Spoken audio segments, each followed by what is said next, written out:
ಒಂದು ಸಲ ಬ್ರಹ್ಮಾಂಡ ಪುರಾಣ ಮುಗಿದ ಹಾಗೆ ಅನ್ನಿಸುತ್ತೆ. ಇದ್ದಕ್ಕಿದ್ದ ಹಾಗೆ ಮತ್ತೊಂದು ಅಧ್ಯಾಯ ಶುರು ಆಗುತ್ತೆ. ಅದರಲ್ಲಿ ಅದು ಲಲಿತೋಪಾಖ್ಯಾನ ಅನ್ನುವ ಒಂದು ಭಾಗ. ಅಲ್ಲೂ ಮಂಗಳಾಚರಣೆ ಇದೆ. ಒಮ್ಮೆ ಬ್ರಹ್ಮಾಂಡ ಪುರಾಣಕ್ಕೆ ಕೊನೆಯ ಮಂಗಳಾಚರಣೆ ಆದ ಹಾಗೆ ತಂ ದೇವದೇವಂ ಜನನಂ ಜನಾನಾಂ ಯಜ್ಞಾತ್ಮಕಂ ಸತ್ಯಲೋಕ ಪ್ರತಿಷ್ಠಂ ವರಂ ವರಾಣಾಂ ವರದಂ ಮಹೇಶ್ವರಂ ಬ್ರಹ್ಮಾಣಮಾದಿಂ ಪ್ರಯತೋ ನಮಸ್ಯೇ. ಪ್ರಾರಂಭದಲ್ಲೂ ನಮಃ ಸ್ವಯಂಭುವೇ ಅಂತ ಚತುರ್ಮುಖನಿಗೆ ನಮಸ್ಕರಿಸಿದ ಶ್ಲೋಕ ಗ್ರಂಥದ ಪ್ರಾರಂಭದಲ್ಲೂ ಇದೆ. ಗ್ರಂಥದ ಕೊನೆಯಲ್ಲೂ ಕೂಡ ಅಂತಹ ಸ್ವಯಂಭುವಿಗೆ ನಮಸ್ಕಾರ, ಚತುರ್ಮುಖನಿಗೆ ನಮಸ್ಕಾರ ಅಂತ ಚತುರ್ಮುಖನ ನಮಸ್ಕಾರವನ್ನು ಮಾಡಿ ಮತ್ತೆ ಅಥ ಲಲಿತೋಪಾಖ್ಯಾನಂ ಪ್ರಾರಭ್ಯತೆ ಅಂತ ಬ್ರಹ್ಮಾಂಡದ ಮುಂದಿನ ಅಧ್ಯಾಯ ಶುರುವಾಗುತ್ತೆ. ಇದು ಉಪಸಂಹಾರ ಪಾದದ 5ನೆಯ ಅಧ್ಯಾಯ. ಇನ್ನು 40 ಅಧ್ಯಾಯಗಳಲ್ಲಿ ಲಲಿತಾದೇವಿಯ ವಿಶೇಷ ಮಹಾತ್ಮೆಯನ್ನು ಹೇಳುತ್ತೆ. ಅದಕ್ಕೂ ಮಂಗಳಾಚರಣೆ ಉಂಟು. ಚತುರ್ಭುಜೆ ಚಂದ್ರಕಲಾವತಂಸೆ ಕುಚೋನ್ನತೆ ಕುಂಕುಮರಾಗಶೋಣೆ ಪುಂಡ್ರೇಕ್ಷು ಚಾಪಾಂಕುಶ ಪುಷ್ಪ ಬಾಣಹಸ್ತೆ ನಮಸ್ತೆ ಜಗದೇಕ ಮಾತಃ ಅಸ್ತು ನ ಶ್ರೇಯಸೇ ನಿತ್ಯಂ ವಸ್ತು ವಾಮಾಂಗ ಸುಂದರಂ ಯತಸ್ತೃತೀಯೋ ವಿದುಷಾಂ ತೃತೀಯಸ್ತು ಪರಂ ಮಹಃ. ಸುಂದರಿಯಾದ ಚತುರ್ಭುಜೆಯಾದ ತಾವರೆಯನ್ನು, ಕಬ್ಬಿನ ಬಿಲ್ಲನ್ನು, ಪುಷ್ಪದ ಬಾಣವನ್ನು, ಅಂಕುಶವನ್ನು ಕೈಯಲ್ಲಿ ಹಿಡಿದಿರ್ತಕ್ಕಂತಹ ಕೆಂಪು ಮೈಯ ಸುಂದರಿ ಲೋಕಮಾತೆ ಆ ಲಲಿತೆ, ಆಕೆಯನ್ನು ನಮಸ್ಕರಿಸ್ತೇನೆ ಅಂತ ಮಂಗಳಾಚರಣೆ. ಈ ಕಥೆ ಲಲಿತೆಯನ್ನು 2 ರೀತಿಯಲ್ಲಿ ಚಿತ್ರಿಸುತ್ತೆ. ಮುಂದಿನ ಕಥೆ ಲಲಿತಾದೇವಿ ಅಂದರೆ ಯಾರು ಅನ್ನುವುದನ್ನು 2 ರೀತಿಯಿಂದ ಚಿತ್ರಿಸುತ್ತೆ. ಒಂದು ಸಾಕ್ಷಾತ್ ವಿಷ್ಣು ಅನ್ನುವುದನ್ನು ಚಿತ್ರಿಸುತ್ತೆ. ಎರಡನೆಯದ್ದು ಶಿವಪತ್ನಿಯಾಗಿರ್ತಕ್ಕಂತಹ ಕಾಮಾಕ್ಷಿ, ಆಕೆ ಪಾರ್ವತೀದೇವಿ ಅಂತ ಚಿತ್ರಿಸುತ್ತೆ. 2 ಕಥೆ ಇದೆ. ಒಂದು ಸಲ ವಿಷ್ಣುವಿಗೆ ಅನುಗುಣವಾದ ಕಥೆ, ವಿಷ್ಣುವೇ ಮೋಹಿನಿ ರೂಪದಿಂದ ಅಥವಾ ಲಲಿತಾ ರೂಪದಿಂದ ಭಗವಂತನೇ ಅವತರಿಸಿದ ಅನ್ನುವ ಕಥೆ. ಇನ್ನೊಮ್ಮೆ ಪಾರ್ವತಿ ಲಲಿತೆಯಾಗಿ ಅವತರಿಸಿದಳು ಅನ್ನುವ ಕಥೆ. ಹಾಗಾದರೆ ಲಲಿತಾ ಅನ್ನುವುದು ಅದು ವಿಷ್ಣು ಶಕ್ತಿಯನ್ನು ಹೇಳುತ್ತೆ, ಶಿವಶಕ್ತಿಯನ್ನು ಹೇಳುತ್ತೆ, ಎರಡನ್ನೂ ಹೇಳುವ ಶಬ್ದ. ಮಾರ್ಕಂಡೇಯ ಪುರಾಣದಲ್ಲಿ ಬಹುಶಃ ಈ ಚಿಂತನೆ ನಡೆದಿರುವ ಸಾಧ್ಯತೆ ಇದೆ. ಅಲ್ಲಿ ಹೃದಯೇ ಲಲಿತಾದೇವಿ ಅಂತ ಲಲಿತೆಯ ಹೆಸರು ಮಾರ್ಕಂಡೇಯ ಪುರಾಣದ ಪ್ರಾರಂಭದಲ್ಲಿ ಬರ್ತಕ್ಕಂಥದ್ದು. ಅದು ಲಕ್ಷ್ಮಿಯನ್ನು ಅಥವಾ ವಿಷ್ಣುಮಾಯೆಯನ್ನು, ವಿಷ್ಣು ಶಕ್ತಿಯನ್ನು, ವಿಷ್ಣುವಿನ ಇಚ್ಛೆಯನ್ನು ಹೇಳತಕ್ಕಂತಹ ಶಬ್ದ. ಅದರ ಜೊತೆಗೆ ಪಾರ್ವತೀದೇವಿಯನ್ನು ಹೇಳುವ ಶಬ್ದ, ದುರ್ಗಾ ಶಬ್ದದ ಹಾಗೆ. ದುರ್ಗಾ ಅಂದರೆ ಈ ಕಷ್ಟಕರವಾದ ಮಮ ಮಾಯಾದುರತ್ಯಯ ಅಂತ ಕೃಷ್ಣ ಹೇಳಿದ ಹಾಗೆ ಬಹಳ ಕಷ್ಟವಾದದ್ದನ್ನು ದಾಟುವುದಕ್ಕೆ ಬೇಕಾದ ಭಗವಂತನ ಇಚ್ಛಾಶಕ್ತಿಗೂ ದುರ್ಗಾ ಅಂತ ಹೆಸರು. ಜೊತೆಗೆ ಪಾರ್ವತೀದೇವಿಗೂ ದುರ್ಗಾ ಅಂತ ಹೆಸರು, ಕಾಳಿ ಅನ್ನುವ ಹೆಸರು ಇದ್ದ ಹಾಗೆ. ಇವೆಲ್ಲ ಈ ಲಲಿತಾ ಅನ್ನುವ ಶಬ್ದವೂ ಕೂಡ ವಿಷ್ಣು ಶಕ್ತಿಯನ್ನು ಹೇಳುತ್ತೆ, ಅದು ಪಾರ್ವತೀದೇವಿಯನ್ನು ಹೇಳುತ್ತೆ. ಮೊದಲನೆಯದಾಗಿ ವಿಷ್ಣು ಲಲಿತೆಯಾಗಿ ಹೇಗೆ ಅವತರಿಸಿದ ಅನ್ನುವ ಕಥೆ ಪ್ರಾರಂಭದಲ್ಲಿ ಬರುತ್ತೆ. ಅದರಲ್ಲಿ ಅಗಸ್ತ್ಯ ಮಹರ್ಷಿ ಲೋಕವನ್ನೆಲ್ಲ ಸಂಚರಿಸಿದಾಗ ಜನಗಳೆಲ್ಲ ಬಹಳ ದುಃಖ ಪಡ್ತಾ ಇದ್ದಾರೆ, ಇವರನ್ನೆಲ್ಲ ಈ ದುಃಖದಿಂದ ಮುಕ್ತಿಗೊಳಿಸುವುದು ಹೇಗೆ ಅಂತ ಬಹಳ ಪರಾರ್ಥವನ್ನು ಚಿಂತಿಸಿದ. ಎಷ್ಟು ಆಲೋಚಿಸಿದ್ರೂ ಕೂಡ ಇವರನ್ನು ದುಃಖದಿಂದ ದಾಟಿಸುವುದು ಅಸಾಧ್ಯ ಅಂತ ಭಾವಿಸಿದ ಅಗಸ್ತ್ಯ. ಪ್ರಾಣಿಗಳನ್ನು ಬೇಕಾದರೆ ದುಃಖದಿಂದ ದಾಟಿಸಬಹುದು, 4 ಕಾಲಿನ ಪ್ರಾಣಿಗಳನ್ನು. ಆದರೆ 2 ಕಾಲಿನ ಪ್ರಾಣಿಗಳನ್ನು ದುಃಖದಿಂದ ದಾಟಿಸುವುದು ಅಸಾಧ್ಯ. ಯಾಕಂದರೆ ಇವುಗಳು ಹೇಳಿದ ಹಾಗೆ ಕೇಳುವುದಿಲ್ಲ, ಶಾಸ್ತ್ರವನ್ನು ಹೇಳಿದರೆ ದೂರ ಹೋಗ್ತಾವೆ.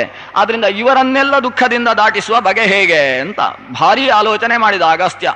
ಕೊನೆಗೆ ದಾರಿ ತೋರದೆ ಭಗವಂತನನ್ನು ಕುರಿತು ತಪಶ್ಚರ್ಯೆಯಲ್ಲಿ ನಿರತನಾದ ಜನಾರ್ದನ ನಾರಾಯಣ ಹಯಗ್ರೀವ ರೂಪಿಯಾಗಿ ಆತನ ಮುಂದೆ ಪ್ರತ್ಯಕ್ಷನಾಗ್ತಾನೆ. ಚಿರಕಾಲೇನ ತಪಸಾ ತೋಷಿತೋ ಭೂಜ್ಜನಾರ್ದನ ಹಯಗ್ರೀವಾಂ ತನುಂ ಕೃತ್ವಾ ಸಾಕ್ಷಾತ್ ಚಿನ್ಮಾತ್ರ ವಿಗ್ರಹಂ ಶಂಖಚಕ್ರ ಅಕ್ಷವಲಯ ಪುಸ್ತಕೋಜ್ವಲ ಬಾಹುಕಾಂ. ಅಕ್ಷ ವಲಯವನ್ನು ಹಿಡಿದು ಪುಸ್ತಕವನ್ನು ಹಿಡಿದು ಹಯಗ್ರೀವ ರೂಪಿಯಾದ ನಾರಾಯಣ ಅಲ್ಲಿ ಪ್ರತ್ಯಕ್ಷನಾದ.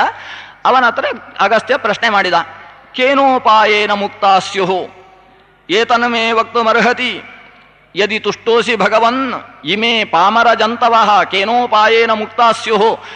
ಈ ಹೇಳಿದ್ರೂ ಅರ್ಥ ಆಗದೇ ಇರುವ ದಡ್ಡ ಮಂದಿಗಳು ಹೇಗೆ ತಾನೇ ಮುಕ್ತರಾಗುವುದು ಸಾಧ್ಯ, ಅದಕ್ಕೊಂದು ಉಪಾಯ ಹೇಳಿಕೊಡು ಅಂತ. ಅಗಸ್ತ್ಯ ತುಷ್ಟನಾದ ಹಯಗ್ರೀವ ರೂಪಿಯಾದ ನಾರಾಯಣನ ಹತ್ರ ಪ್ರಶ್ನೆ ಮಾಡ್ತಾನೆ. ಆಗ ನಾರಾಯಣ ಹೇಳ್ತಾನೆ, ಇದು ನೀನು 4ನೆಯವ ಈ ಪ್ರಶ್ನೆ ಮಾಡ್ತಾ ಇರುವವ. ಇದಕ್ಕಿಂತ ಹಿಂದೆ 3 ಜನ ಈ ಪ್ರಶ್ನೆಯನ್ನು ಮಾಡಿ ಆಗಿದೆ. ಏಷ ಏವ ಪುರಾ ಪ್ರಶ್ನ ಶಿವೇನ ಚರಿತೋ ಮಮ. ಮೊದಲು ಶಿವ ಈ ಪ್ರಶ್ನೆಯನ್ನು ಮಾಡಿದ್ದ, ಈ ಜನರ ದುಃಖದಿಂದ ಪಾರು ಮಾಡುವ ಬಗೆ ಹೇಗೆ. ಆಮೇಲೆ ಚತುರ್ಮುಖ ಬ್ರಹ್ಮ ಪ್ರಶ್ನೆ ಮಾಡಿದ, ಮತ್ತೆ ಶಿವರೂಪಿಯಾದ ದೂರ್ವಾಸ ಮತ್ತೆ ಪ್ರಶ್ನೆ ಮಾಡಿದ. ಈಗ ನೀನು ಪ್ರಶ್ನೆ ಮಾಡ್ತಾ ಇದ್ದಿ, 4ನೆಯವ ನೀನು ಪ್ರಶ್ನೆ ಮಾಡುವುದು ಒಳ್ಳೆಯದು. ತುಂಬ ಜನಕ್ಕೆ ಆ ವಿಷಯವನ್ನು ನಾನು ಹೇಳ್ತೇನೆ. ಆ ಮೂಲಕವಾಗಿ ಆದರೂ ಈ ಪಾಮರ ಜನತೆ ಮೋಕ್ಷವನ್ನು ಪಡೆಯುವ ಮಾರ್ಗವನ್ನು ತಿಳ್ಕೊಂಡು ಆ ದಾರಿಯಲ್ಲಿ ಸಾಗಲಿ, ಲೋಕಕ್ಷೇಮವಾಗಲಿ ಅಂತ ಭಗವಂತ ದುಃಖ ದಾಟುವ ಮಾರ್ಗವನ್ನು ಹೇಳ್ತಾನೆ. ಏನು ಅಂದರೆ, ನನ್ನ ಶಕ್ತಿ ಒಂದು ಇದೆ. ಅವ ಹೇಳ್ತಾನೆ, ಅಹಮಾದಿರ್ಹಿ ಭೂತಾನಾಂ ಆದಿಕರ್ತಾ ಸ್ವಯಂ ಪ್ರಭು. ಎಲ್ಲ ಸೃಷ್ಟಿಯ ಮೂಲ ನಾನು. ಸೃಷ್ಟಿಗೆ ಮೂಲವಾಗಿ ನಾನು ನಿಂತಾಗ ಒಂದನ್ನು ಉಪಯೋಗಿಸಿ ಸೃಷ್ಟಿ ಮಾಡ್ತೇನೆ. ಅದಕ್ಕೆ ಪ್ರಕೃತಿ ಅಂತ ಹೆಸರು. ಆ ಪ್ರಕೃತಿ ಅದು ನನ್ನ ಶಕ್ತಿ. ಏರ್ಚಯಂತಿ ಪರಾಂ ಶಕ್ತಿಂ ವಿಧಿನಾ ಅವಿಧಿನಾಪಿವ ನತೇ ಸಂಸಾರಿಣೋ ನೂನಂ ಮುಕ್ತಾಯೇವನ ಸಂಶಯ. ನನ್ನ ಶಕ್ತಿ ಎನಿಸಿದ ಆ ಪರಾಶಕ್ತಿಯನ್ನು, ಸೃಷ್ಟಿಗೆ ಮೂಲವಾದದ್ದನ್ನು ಯಾರು ಶಾಸ್ತ್ರವಿಧಿಗೆ ಅನುಸಾರವಾಗಿ ಪೂಜೆ ಮಾಡ್ತಾರೋ ಅಥವಾ ಶಾಸ್ತ್ರವಿಧಿ ಗೊತ್ತಿಲ್ಲದೆ ಭಕ್ತಿಯಿಂದ ಧ್ಯಾನ ಮಾಡ್ತಾರೋ ಅಂಥವರು ಮತ್ತೆ ಈ ಸಂಸಾರದಲ್ಲಿ ಬಂದು ಬೀಳುವುದಿಲ್ಲ. ಅದರಿಂದ ಮೋಕ್ಷಕ್ಕೆ ಉಪಾಯ ಯಾವುದು ಅಂದರೆ ಆ ಪರಾಶಕ್ತಿಯ ಅರ್ಚನೆ. ಆ ಶಕ್ತಿಯನ್ನು ಧ್ಯಾನಿಸುವುದರ ಮೂಲಕ, ಶಕ್ತಿಯನ್ನು ಅರ್ಚಿಸುವುದರ ಮೂಲಕ ಸಂಸಾರದಿಂದ ಮುಕ್ತರಾಗುವುದು ಸಾಧ್ಯ. ಇಷ್ಟು ಹೇಳಿದಾಗ ಅಗಸ್ತ್ಯ ಕೇಳ್ತಾನೆ, ಆ ಪರಾಶಕ್ತಿಯ ಹುಟ್ಟು ಹೇಗಾಯಿತು, ಪರಾಶಕ್ತಿ ಹೇಗೆ ಲೋಕದಲ್ಲಿ ಆವಿರ್ಭೂತಳಾದ್ಲು, ಅದರ ಬಗ್ಗೆ ಕಥೆ ಹೇಳು. ಅದಕ್ಕೆ ಪುರುಸೊತ್ತಿಲ್ಲ ಅಂತ ಹೇಳ್ತಾನೆ ಜನಾರ್ದನ. ಅಷ್ಟು ಕಥೆ ಹೇಳುವಷ್ಟು ಪುರುಸೊತ್ತಿಲ್ಲ. ಪ್ರಶ್ನೆ ಎಷ್ಟು ಮಾಡಿದೆ ಅಷ್ಟಕ್ಕೆ ಉತ್ತರ ಕೊಡುವುದು ಮಾತ್ರ. ಆದರೂ ಆ ಪರಶಕ್ತಿಯ ವಿಚಾರ ನೀನು ಕೇಳಬೇಕು. ಲೋಕಕ್ಕೆ ಅದನ್ನು ಉಪಾಸನೆ ಮಾಡಿ ಅಂತ ಹೇಳಬೇಕಾದರೆ ಅದು ಹೇಗೆ ಹುಟ್ಟಿತು ಅನ್ನುವುದನ್ನೆಲ್ಲ ನಿರೂಪಿಸಬೇಕು. ಅದಕ್ಕೋಸ್ಕರ ನೋಡು, ಈ ಋಷಿಯನ್ನು ನಿನ್ನ ಕೈಯಲ್ಲಿ ಕೊಡ್ತೇನೆ ಅಂತ. ತನ್ನ ಹಾಗೇ ಒಂದು ಸ್ವರೂಪ, ಹಯಗ್ರೀವ, ಮುಖ ಕುದುರೆದ್ದು, ಶರೀರ ಮನುಷ್ಯನದ್ದು. ಅಂತಹ ಏಷಃ ಅಂಶಭೂತೋ ದೇವರ್ಷೇ ಹಯಗ್ರೀವೋ ಮಮಾಪರಃ ಶ್ರೋತುಮಿಚ್ಛಸಿ ಯದ್ಯತ್ ತ್ವಂ ತತ್ಸರ್ವಂ ವಕ್ತುಮರ್ಹತಿ ಏಷಃ. ನಾನು ಈ ಸ್ವರೂಪವನ್ನು ನಿನಗೆ ಕೊಡ್ತೇನೆ. ಇವನಿಗೆ ಹಯಗ್ರೀವ ಮುನಿ ಅಂತ ಹೆಸರು. ನಿಂಗೆ ಏನೇನು ಪ್ರಶ್ನೆ ಬರುತ್ತೆ ಅವನ್ನೆಲ್ಲ ಇವನ ಹತ್ರ ಕೇಳಬಹುದು. ಇವನಿಗೆ ಗೊತ್ತಿಲ್ಲದೆ ಇದ್ದ ವಿಷಯ ಯಾವುದೂ ಇಲ್ಲ. ಅದರಿಂದ ಎಲ್ಲವನ್ನೂ ಇವನ ಹತ್ರ ನೀನು ಕೇಳಿ ತಿಳ್ಕೋ ಅಂತ ಜನಾರ್ದನ ಹಯಗ್ರೀವ ಋಷಿಯನ್ನು ಆತನಿಗೆ ಗುರುವನ್ನಾಗಿ ಕೊಟ್ಟು ತಾನು ಅಂತರ್ಧಾನನಾಗ್ತಾನೆ. ಇಷ್ಟಾದಾಗ ಅಗಸ್ತ್ಯನಿಗೆ ಸಂತೋಷವೋ ಸಂತೋಷ. ಏನು ಬೇಕಾದರೂ ಭಗವಂತನಾತಾದರೆ ಪುರುಸೊತ್ತು ಉಂಟೋ ಇಲ್ಲೋ ಅಂತ ಕೇಳಿ ಪ್ರಶ್ನೆ ಕೇಳಬೇಕಿತ್ತು. ಇಲ್ಲಿ ತೊಂದರೆಯೇ ಇಲ್ಲ, ನಮ್ಮಲ್ಲೇ ಇರ್ತಾನೆ ಅಂತ ಹಯಗ್ರೀವನ ಹತ್ರ ಪ್ರಶ್ನೆಯೇ ಮಾಡಲಿಲ್ಲ. ಬಾ ನಮ್ಮ ಆಶ್ರಮಕ್ಕೆ ಹೋಗೋಣ ಅಂತ ಕರ್ಕೊಂಡು ಹೊರಟ. ಹಯಗ್ರೀವೇಣ ಮುನಿನ ಸ್ವಾಶ್ರಮಂ ಪ್ರತ್ಯಪದ್ಯತ. ತನ್ನ ಆಶ್ರಮಕ್ಕೆ ಬಂದು ಸೇರಿ ಆ ಹಯಗ್ರೀವ ಮುನಿಗೆ ಅರ್ಘ್ಯಪಾದ್ಯಾದ್ಯುಪಚಾರವನ್ನೆಲ್ಲ ಮಾಡಿ ಅವನಿಗೆ ಭೋಜನಾದಿಗಳನ್ನು ಕೊಟ್ಟು ತುಷ್ಟಿಗೊಳಿಸಿ, ಆಮೇಲೆ ಎಲೆ ಅಡಿಕೆ ತಾಂಬೂಲವನ್ನು ಕೊಟ್ಟು ಎಲೆ ಚಾಪೆಯಲ್ಲಿ ಬೃಸಿಯಲ್ಲಿ ಕೂಡಿಸಿ ಈಗ ಕಥೆ ಹೇಳು ಅಂತ ಶುರು ಮಾಡಿದ. ಇನ್ನು ಆ ಶಕ್ತಿಯ ಉದ್ಭವ ಹೇಗಾಯಿತು ಅಂತ ನನಗೆ ನಿರೂಪಿಸಬೇಕು. ಆಗ ಹಯಗ್ರೀವ ಹೇಳ್ತಾನೆ, 2 ಸ್ವರೂಪದಿಂದ ಆಕೆಯ ಉತ್ಪತ್ತಿಯಾಯಿತು. ಒಂದು, ಚತುರ್ಮುಖ ಆ ಶಕ್ತಿಯನ್ನು ಧ್ಯಾನಿಸಿದ. ಅವನ ಧ್ಯಾನಯೋಗದಿಂದ ಶಕ್ತಿಯ ಪ್ರಾದುರ್ಭಾವ ಆಯಿತು. ಇದು ಅಂತಃಸೃಷ್ಟಿ ಅಂತ ಇದಕ್ಕೆ ಹೆಸರು. ಒಳಗಿನಿಂದ ಶಕ್ತಿ ಹುಟ್ಟುವುದು. ಇದು ಆಧ್ಯಾತ್ಮಿಕವಾಗಿ ಶಕ್ತಿಯನ್ನು ಕಾಣತಕ್ಕಂತಹ ಒಂದು ಕಥೆ. 2ನೆಯ ಸೃಷ್ಟಿ, ಆದೌ ಪ್ರಾದುರಭೂತ್ ಶಕ್ತಿ ಬ್ರಹ್ಮಣೋ ಧ್ಯಾನಯೋಗತಃ. ದ್ವಿತೀಯಂ ಉದಭೂತ ರೂಪಂ ಪ್ರವೃತ್ತೆ ಅಮೃತಮಂಥನೆ ಶರ್ವ ಮೋಹ ಜನಕಂ ಅವಾಂಗ್ಮನಸಗೋಚರಂ ಯದ್ದರ್ಶನಾತ್ ಅಭೂದೀಶಃ ಸರ್ವಶೋಪಿ ಸರ್ವಜ್ಞೋಪಿ ವಿಮೋಹಿತಃ. 2ನೆಯ ಸಲಾವ ಹುಟ್ಟಿದ್ದು ಅದು ಅಮೃತಮಥನ ಆಗತಕ್ಕಂತಹ ಸ್ಥಿತಿಯಲ್ಲಿ. ಆ ಅಮೃತಮಥನದಿಂದ ಹೇಗೆ ಹುಟ್ಟಿದ ಅದನ್ನು ಹೇಳು ಅಂತ ಅಗಸ್ತ್ಯ ಕೇಳ್ತಾನೆ. ಆಗ ಮೊದಲ 2ನೇ ರೀತಿಯ ಲಲಿತಾ ಸೃಷ್ಟಿ ಹೇಗಾಯಿತು ಅನ್ನುವುದನ್ನು ಮೊದಲು ಹಯಗ್ರೀವ ಮಹರ್ಷಿ ನಿರೂಪಣೆ ಮಾಡ್ತಾನೆ. ಯಾಕಂದರೆ ಮೊದಲನೆಯದ್ದು ನಿರೂಪಿಸಿದ್ರೂ ಅರ್ಥ ಆಗುವುದು ಸ್ವಲ್ಪ ಕಷ್ಟ ಅಂತ. ಯಾಕಂದರೆ ಒಳಗಿನ ವಿಷಯ ಅದು. ಧ್ಯಾನಯೋಗದಿಂದ ಶಕ್ತಿಯ ಪ್ರಾದುರ್ಭಾವ ಅನ್ನೋದು ಸ್ವಲ್ಪ ಕ್ಲಿಷ್ಟವಾದದ್ದು. ಅದರಿಂದ ಅಮೃತ ಮಂಥನದಿಂದ ಜನಿಸಿದ ಕ್ರಮ ಹೇಗೆ? ದೇವೇಂದ್ರನಿಗೆ ಗರ್ವ ಬಂದಿತ್ತು, ನಾನು ಮಹಾ ಇಂದ್ರ ಅಂತ, ಮಹೇಂದ್ರ, ನಾನು ಭಾರೀ ಐಶ್ವರ್ಯಶಾಲಿ ಅನ್ನುವ ಗರ್ವ ಬಂದಿತ್ತು. ರುದ್ರನಿಗೂ ಗೊತ್ತಾಯಿತು ಇವನಿಗೆ ಗರ್ವ ಬಂದಿದೆ ಅಂತ. ಅವನು ತನ್ನ ರೂಪವಾದ ದುರ್ವಾಸನನ್ನು ಕಳಿಸ್ತಾನೆ. ಅವನ ಗರ್ವಕ್ಕೆ ಸ್ವಲ್ಪ ತಲೆಗೆ ಒಂದು ಕುಟ್ಟಿ ಕೊಟ್ಟು ಬಾ ಅಂತ. ದುರ್ವಾಸರು ಬರ್ತಾ ಇದ್ದಾರೆ. ಬರುವಾಗ ಒಬ್ಬಳು ಅಪ್ಸರ ಸ್ತ್ರೀ ಕಾಣಿಸ್ತಾಳೆ. ಕೈಯಲ್ಲಿ ಅಮ್ಲಾನ ಪಂಕಜ ಮಾಲೆಯನ್ನು ಹಿಡ್ಕೊಂಡಿದ್ದಾಳೆ. ಯಾವತ್ತಿಗೂ ಬಾಡದೇ ಇರುವ ಸುಂದರವಾದ ಮಾಲೆ. ಮಹರ್ಷಿಗಳು ದುರ್ವಾಸರು ದೊಡ್ಡ ವಿರಕ್ತರು, ಮಹಾವಿರಕ್ತರು. ಅವರು ಬಟ್ಟೆ ಹಾಕಿಕೊಂಡಿದ್ದಾರೋ ಇಲ್ಲವೋ ಅಂತ ಜನಕ್ಕೆ ಮಾತ್ರ ಗೊತ್ತಾಗುವುದು, ಅವರಿಗೆ ಗೊತ್ತೇ ಆಗುವುದಿಲ್ಲ. ಅಷ್ಟರ ಮಟ್ಟಿಗೆ ದುರ್ವಾಸಸ್ ಅವರು ಎದುರಿಗೆ ಬಂದರು, ಮಾಲೆ ನೋಡಿದರು, ಇದ್ದಕ್ಕಿದ್ದಾಗೆ ಮಾಲೆ ನನಗೆ ಕೊಡು ಅಂತ ಕೇಳಿದರಂತೆ. ಆಕೆ ಪಾದಕ್ಕೆ ಬಿದ್ದು ನಮಸ್ಕಾರ ಮಾಡಿ ಹೇಳ್ತಾಳೆ, ಇದು ಮಹಾ ಶಕ್ತಿಶಾಲಿಯಾದ ಮಾಲೆ. ನಾನು ಶಕ್ತಿದೇವಿಯನ್ನು ಆರಾಧಿಸಿ, ಲಲಿತಾದೇವಿಯನ್ನು ಆರಾಧಿಸಿ ಆಕೆಯ ಕೈಯಿಂದ, ಪರಾಂಬಿಕೆಯ ಕೈಯಿಂದ ಪಡೆದಂತಹ ಮಾಲೆ ಇದು. ತಾವು ಕೇಳುವುದಾದರೆ ತೆಗೊಳ್ಳಿ ಅಂತೇಳಿ ಆತನ ಕೈಗೆ ಸಮರ್ಪಿಸಿ ಮತ್ತೊಮ್ಮೆ ನಮಸ್ಕಾರ ಮಾಡಿ ಆ ಅಪ್ಸರಸ್ತ್ರೀ ಸಾಗಿಬಿಡ್ತಾಳೆ. ದೂರ್ವಾಸರು ಮಾಲೆಯನ್ನು ಹಿಡ್ಕೊಂಡು, ನೀನು ತಪಸ್ಸಿನಿಂದ ಏನು ಸಿದ್ಧಿ ಪಡೆದಿದ್ದೀ ಆ ಸಿದ್ಧಿ ದ್ವಿಗುಣವಾಗಿ ಹೋಗಲಿ ಅಂತ ಆಕೆಗೆ ಆಶೀರ್ವಾದವನ್ನು ಮಾಡಿ ಮಾಲೆಯನ್ನು ಹಿಡ್ಕೊಂಡು ಮುಂದುವರಿತಾರೆ. ದಾರಿಯಲ್ಲಿ ಐರಾವತದ ಮೇಲೆ ಕುಳಿತ ಇಂದ್ರ ಕಾಣಿಸ್ತಾನೆ. ಈ ಮಾಲೆಯನ್ನು ಹಿಡ್ಕೊಂಡು ಬೈರಾಗಿಯಾದ ದುರ್ವಾಸರು ಏನು ಮಾಡಬೇಕು? ಇಂದ್ರನಂತಹ ತೇಜಸ್ವಿಗೆ, ಭೋಗಿಗೆ ಈ ಮಾಲೆಯ ಅಪೇಕ್ಷೆ ಇರುತ್ತೆ. ಆದ್ರಿಂದ ಅವನಿಗಿರಲಿ ಅಂತ ಮಾಲೆಯನ್ನು ಇಂದ್ರನಿಗೆ ಕೊಡ್ತಾರೆ. ಇಂದ್ರ ಐಶ್ವರ್ಯ ಮದದಿಂದ ದುರ್ವಾಸರ ತೇಜಸ್ಸನ್ನು ಗಮನಿಸುವುದಿಲ್ಲ, ಐರಾವತದಿಂದ ಇಳಿದು ನಮಸ್ಕರಿಸುವುದಿಲ್ಲ. ಕೊನೆಗೆ ಆ ಮಾಲೆಗೂ ಒಂದು ಗೌರವವನ್ನು ಕೊಡಲಿಲ್ಲ. ಆ ಮಾಲೆಯನ್ನು ಐರಾವತದ ಮೇಲೆ ಅಲಂಕಾರಕ್ಕೋಸ್ಕರ ಇಡ್ತಾನೆ. ಎಷ್ಟೋ ಜನ ಮನೆಗೆ ಮಕ್ಕಳಿಗೆ ಅಂತ ಬಿಸ್ಕತ್ತು ತಗೊಂಡೋಗಿ ಪ್ರೀತಿಯಿಂದ ಕೊಟ್ಟರೆ ಅದನ್ನು ನಾಯಿಗೆ ಹಾಕ್ತಾರೆ, ನಾವು ನೋಡ್ತಾ ಇರುವ ಹಾಗೆ ಎಷ್ಟು ಬೇಸರ ಆಗೋದಿಲ್ಲ. ಪ್ರೀತಿಯಿಂದ ಮಕ್ಕಳಿಗೆ ಅಂತ ಒಂದು ಬಿಸ್ಕತ್ತು ತಗೊಂಡು ಹೋಗಿ ಕೊಟ್ಟರೆ ಅದನ್ನು ನಾವು ಕಾಣ್ತಾ ಇರುವ ಹಾಗೆ ಮನೆಯಲ್ಲಿದ್ದ ನಾಯಿಗೆ ಹಾಕಿದರೆ ಎಷ್ಟು ಬೇಸರ ಆಗೋದಿಲ್ಲ. ಹಾಗಾಯಿತು ದುರ್ವಾಸರಿಗೆ. ನಾನು ಈತನಿಗೆ ಈ ತಪಸ್ಸಾಧನೆಯಿಂದ ಅಪ್ಸರ ಸ್ತ್ರೀ ಪಡೆದ ಮಾಲೆಯನ್ನು ಕೊಟ್ಟರೆ ಆ ಮಾಲೆಯನ್ನು ತಾನು ಧರಿಸದೆ, ಅದಕ್ಕೊಂದು ಗೌರವವನ್ನೂ ಕೊಡದೆ ಅದನ್ನು ಐರಾವತದ ಮೇಲೆ ಹಾಕಿದ್ದಾನೆ. ಐರಾವತ ಆದರೂ ಸುಮ್ಮನಿರಬೇಕಲ್ಲ, ಅದು ಮಾಲೆಯನ್ನು ತೆಗೆದು ನೆಲಕ್ಕೆ ಹಾಕಿ ಒಂದು ಕಾಲು ಅದರ ಮೇಲೆ ಇಟ್ಟಿದ್ದು. ಕಾಲಿಟ್ಟಾಗ ಎಷ್ಟು ಖುಷಿ ಆಗುತ್ತೆ ನೋಡೋಣ ಅಂತ. ನೆಲಕ್ಕೆ ಬಿದ್ದ ಮಾಲೆ ಅದನ್ನು ಕಂಡಂತಹ ದುರ್ವಾಸರು ಮೊದಲೇ ಕ್ರೋಧಮೂರ್ತಿ ಸಿಟ್ಟು ಮಾಡಿಕೊಂಡ್ರು. ನೀನು ಐಶ್ವರ್ಯ ಮದದಿಂದ ಇಂತಹ ದುರಾಚಾರಿಯಾಗಿದ್ದಿ, ನಿನ್ನ ಆ ಮದ ಇಳಿದು ಹೋಗಲಿ, ಐಶ್ವರ್ಯವೇ ನಾಶವಾಗಿ ಹೋಗಲಿ ಅನ್ನುವ ಶಾಪ ಕೊಟ್ಟು ಬಿಡ್ತಾರೆ. ಆತನ ಶ್ರೀ ಅದು ಬಲಿಯನ್ನು ಹೋಗಿ ಸೇರಿತು. ಬಲಿ ಮಹಾರಾಜನ ಆಕ್ರಮಣದಿಂದ ಇವನ ಸಮಗ್ರ ಸಂಪತ್ತು ಬಲಿಯ ವಶವಾಗುತ್ತೆ. ದೇವೇಂದ್ರ ನಿರ್ಗತಿಕನಾಗ್ತಾನೆ. ಆತನಲ್ಲಿದ್ದಂತಹ ಶ್ರೀ ಅದು ಒಂದು ಸಂಪತ್ತು ಅದು ನಾರಾಯಣನನ್ನು ಹೋಗಿ ಸೇರುತ್ತೆ ಅಂತೆ. ನಿತ್ಯಶ್ರೀಹಿ ನಿತ್ಯ ಪುರುಷಂ ವಾಸುದೇವಂ ಅಥಾನ್ವಗಾತ್ ವಿಜಯಶ್ರೀಹಿ ತತಸ್ತಸ್ಯ ದೈತ್ಯಂತು ಬಲಿಮನ್ವಗಾತ್ ಅಂತ.